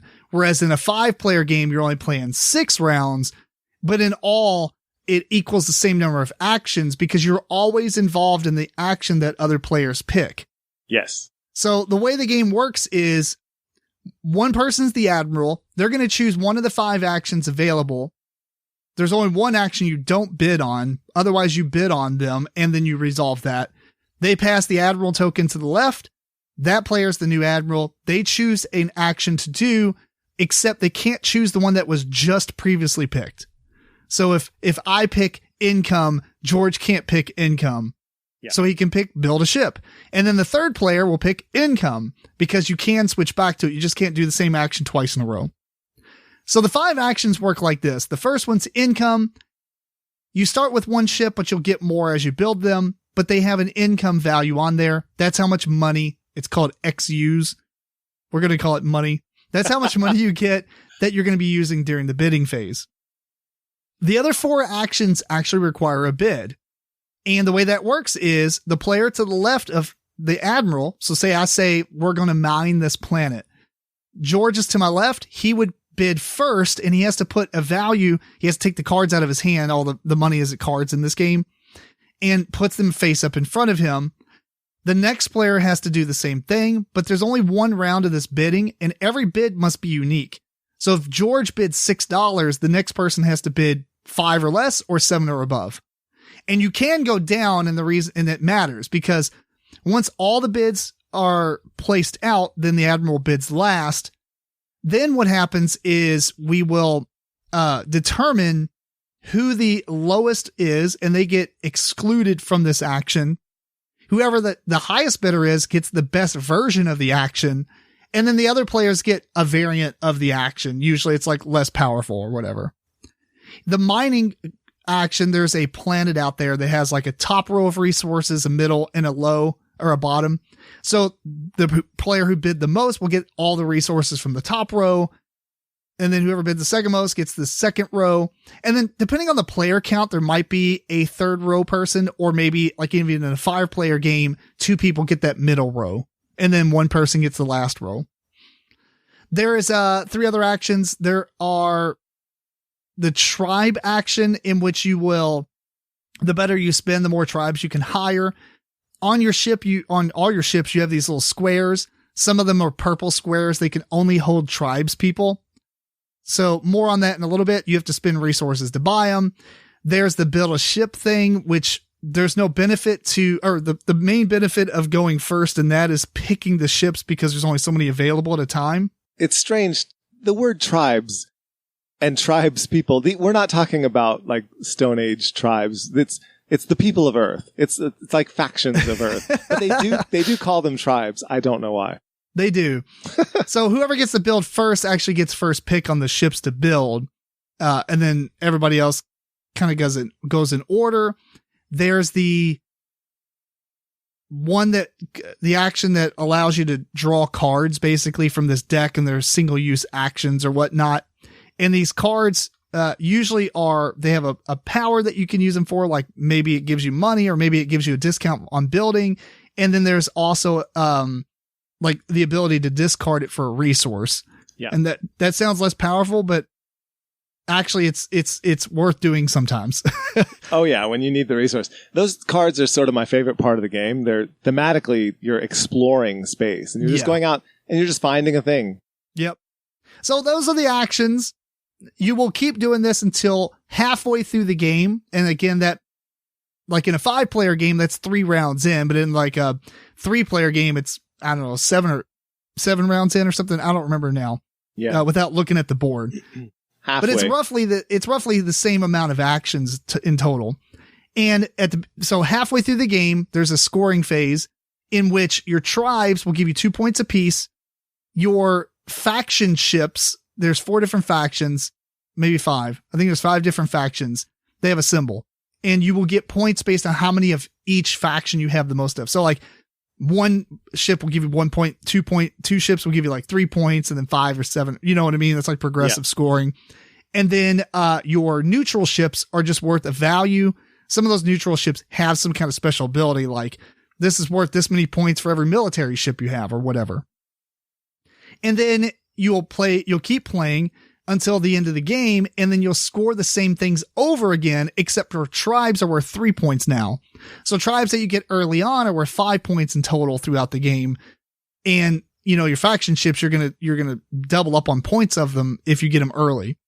And then at the very end of the game, there's some weird stuff with whoever has the most money gets a point. Whoever has the most resources gets a point. Whoever has the most, whatever the other thing gets a point, which is very little point. Very little points. George, by looking at this game, what did you think of it right off the bat? When I first looked at the game, I thought, oh no. And I have to tell you, like, this is one of the worst covers I've ever seen. You don't like the cover art? What? No, I think that cover is dreadful. Like, I've seen some covers with some really ugly, nondescript Europeans reading from a scroll. but this is worse. Is this better or worse than Great Western Trail's original cover? Oh, I mean, that's... I actually don't mind the cover. I mean, the ships are really weird in this game. The artwork for the ships. Yeah, they're really sort of semi-organic.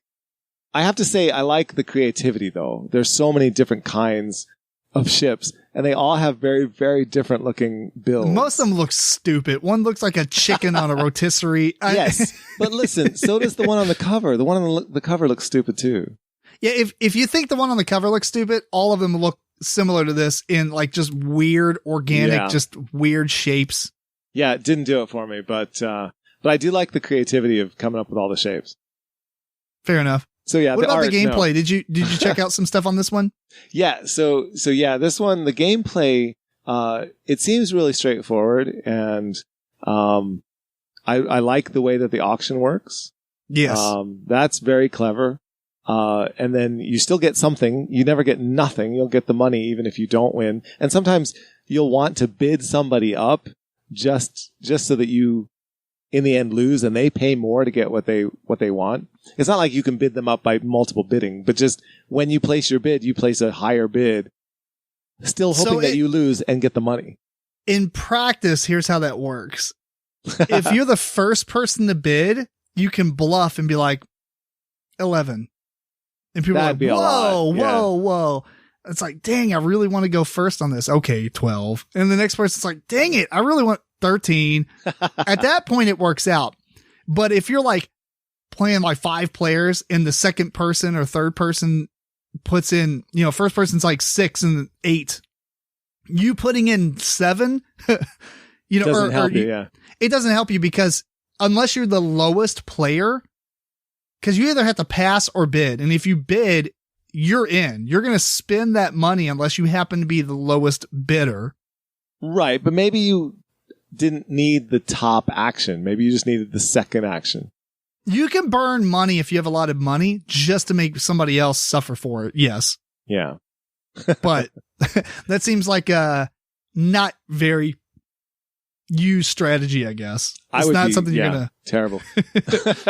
But I like the way that it works. I think it's really clever. And the rest of the game, you're getting stuff and you're trying to get into other stuff. It's like it's an engine builder. It's an engine builder, which is not what I like. That's fair. I do like the bidding system. That was really fun. The only thing I will say is the actions are incredibly important to not miss out on. And that's mining a planet and building a ship.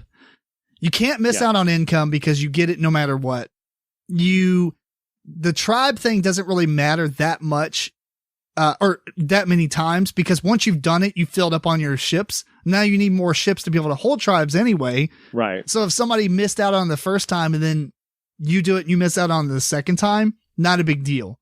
Drawing those cards, not a big deal. I mean, they're really good, but I'm saying that's not going to really hurt you or punch you in the face because you didn't have the things to do it that round. You know what I'm saying? Yeah, you have to spend fuel to go get those cards, which makes sense. You have to fly out into space to find something new. Right. But they are fun. That's cool. What I'm mostly saying on is if you're the least bidder when you go mine a planet, or least bidder when it's time to build a ship, and you just get excluded from the action, you're in trouble. That hurts. Yeah. That hurts almost too much, honestly. Yeah. It's pretty bad. It's really annoying because what ends up happening is you miss out and then you're like the next player, or somebody builds a ship. You miss out. Next person's like, let's go to the mine. Okay, great. I missed out on building this ship. I'm full on resources anyway. Right. So you can't benefit from going to the planet. Yeah. And then now it's my turn. I bid on the build a ship. And now everybody gets to rebuild a ship because now they're full again. Like that happens a lot, honestly. Yeah. It's just really sad. Is that a good frustration, or is that just no? It's kind of an irritating frustration. Yeah. I wouldn't be high on it. It is not fun to miss out on building or mining because you get so much out of it. Right. So there's a lot of negative experience in the game. No, I wouldn't say there's a lot. That was just one thing. And if you're playing with a lot of people, I think that isn't too much of a concern if you had a lot of experience with the game. Mm-hmm. But it was not very fun playing it, without knowing that. But the game's long enough that halfway through, you're like, I don't like that. You're trying not to make it. But somebody is always going to be excluded. So it's not something you can avoid. You're just trying not to be the one every time or anything like that. Right. As long as it can get shared around. Right. It's interesting. But the game overall is tremendous. I really enjoyed this game. I am super glad I bought it. It's very different than anything else, really, because the way the auctioning system and the way you activate all the actions and stuff, that's my only very negative thing about it, was missing out on those things. Yeah. Those two specific actions, even though I wasn't the one who missed out on many of them. But I felt that empathy for somebody who did. Yeah, it seems like it could go really badly for one or two people, yeah. Yeah. Which, I mean, in a lot of 5-player games, that's kind of, if you're playing at 5 players, that can happen. That's true. But overall, I like everything about it. I mean, the cards with the ships and all the ships were kind of different. They're kind of neat. Yeah, they had different scoring that they have. I kind of wish that maybe you can build a little bit more ships, because the ships are really expensive to build. I think overall we might have had like 5 to 7 ships a piece or something. It would have been cool to have a little bit more. Doesn't that feel really powerful, though, compared to starting with just 1? Now you got 7. Yeah, but I mean, then you look at the score track for having ships of the same faction. You're like, there's no way. Who's going to have 7 of the same faction ship? I mean, that's crazy. You basically just win the game at that point because it's so many points. But yeah. I don't know. I know we talked about other games before where everything scores multiple times throughout the game and how we don't like it. But with only 2 scoring phases in the game, I don't think it's that bad. Okay. You know, like something like Castles of Tuscany, where the points you get in the first phase, it like scores it like 3 times throughout the game or whatever. Right. Yeah. It's just a snowball. Right. And it's a lot of points. Like, I don't feel like you get a lot of points for, like, I don't know. It just didn't feel as bad with just 2 scoring phases because it's half game and at the end of the game. Yeah. I don't know. Okay. It's a pretty good game. I don't know if it would be a game you would really enjoy, but I think it would be one that you would try and be like, okay, yeah, that was all right, but I'll never play it again. That's probably what would happen. That probably is. There's a lot of stuff going on, though. I mean, there's a lot of ships that come out that you don't see. I mean, we didn't even go through the whole deck or anything like that. Mm-hmm.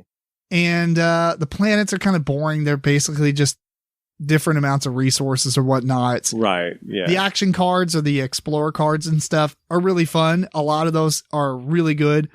You pair those up with certain ships and there's a really good engine. There's a lot of strategy in what you're grabbing and buying that may not be, you know, oh, this is worth so many points. This ain't really worth that many points, but you're going to use it and make up for that and exceed, you know, what you could have got out of it in points. Yeah. Just by what it does. That seems like the fun, really like that. The fun of it to me. Yeah. Yeah. And I probably wouldn't do well in terms of points, but I would just want to go and explore a lot. Yep. The names of the cards are pretty funny. Yeah. Yeah. Really good game. I really recommend it. If you've never heard of it, this is a game I just randomly found one day at half price and was, I'll buy it. Sure. I bought it because of the cover. So that was ironic that George hates it so much. Cover. Well, I mean, I picked it up and I saw the cover. I was like, this looks really good. And it's TMG. And I flipped it over and I was like, oh, okay. This seems like pretty cool thing. I don't have a lot of space games, so why not? If you find this game for, you know, a pretty good price, buy it and put it in a different box. I bought it for $15. Buy another. The money that you saved, buy a different box and put the game in it. So it has. I know we don't ever really talk about games and how much they're worth and things like that, but for me, I would have paid a good amount. I would have paid retail for this. I liked it that much. But I get really excited when I find deals on games. So yeah, well, that's good. Yeah. Any last things? We wrapping that one up. It looks decent. Looks decent to me. All right, cool. I mean, it not like the art. I just mean the gameplay. The gameplay is really fun. It's really unique. Definitely try it out if you like auction games where you have engine building going on. I don't know if there's many of those, but it was really fun. It was a fun experience. I'm looking forward to it. I don't know if I would. It's weird. I don't know if I'd play it with 5 players again, even though the length of the game is almost identical because there's the same number of actions. You just aren't the one picking the action as many times. Oh, okay. So yeah. Like in a 3-player game, you're going to be able to pick more actions throughout the game than you would in a 5-player game because but it changes the auction. It changes the auction a whole lot having more people. Yeah. I mean, they're all the same. It just changes barely. You know, there's like full action and with 5 players, it's like 80% of the action, 70% of the action, 50%, you know? Right. But you have more people to contend with is what I mean. Like more people bidding. Right. I think the auctioning is a little more fun with more players, but it is cooler to think with less players that you will be able to initiate as the admiral or captain or whatever, what actions are being done more. I don't know. It probably is a better game. What is it? Community say best with 4? I would probably agree with that. Yeah. Okay. Even though I haven't played it before, I will agree with that because 5 is probably the best for the bidding, but 4 is probably best game length wise, even though it is the same. It's weird. The game is going to be shorter with less players, but not necessarily because you're doing less actions. It's just because those players, I don't know how to explain it. You know what I mean? Like the thought process of players, it's not necessarily the people the actions and what you're doing. It's more or less the people. If a person has a lot of AP, that's going to slow the game down every round. But if you have less people, I didn't think that through before I started talking. But the point is, I don't know how to really articulate it. The point is, are you playing with AP people? Maybe don't play this game. Yeah, because even when it comes to the bidding, they're like, okay, just bid or pass. That's fine. So auction games with AP can be painful. It's painful. Anyway, anything else? Were you wrapping this one? Well, I'll just hope that this is one of the games that we can vote on the Dice Tower for a reprint. God. 2023, maybe. This has been Exodus Fleet. And with that, we're at the end of the episode, people. Good stuff. All right. Well, because of time, we ran over on this and didn't expect to go this long with doing 3 games in the Dice Tower Awards, but we did it and it was fun and I'm excited. But you want to say anything before we wrap up? No, I'm good. All right. We want to thank you for tuning into episode 133 of the MeepleCore Gaming Podcast. This episode was recorded on, what day is it? July 15th, 2021. Send questions and comments to meeplecore@gmail.com. Follow MeepleCore on Twitter, Facebook, Instagram, and check out video versions of the show on YouTube. Until next time, this is Tim Jennette, the Middle Meeple. George Braden. Keep on rocking and rolling dice.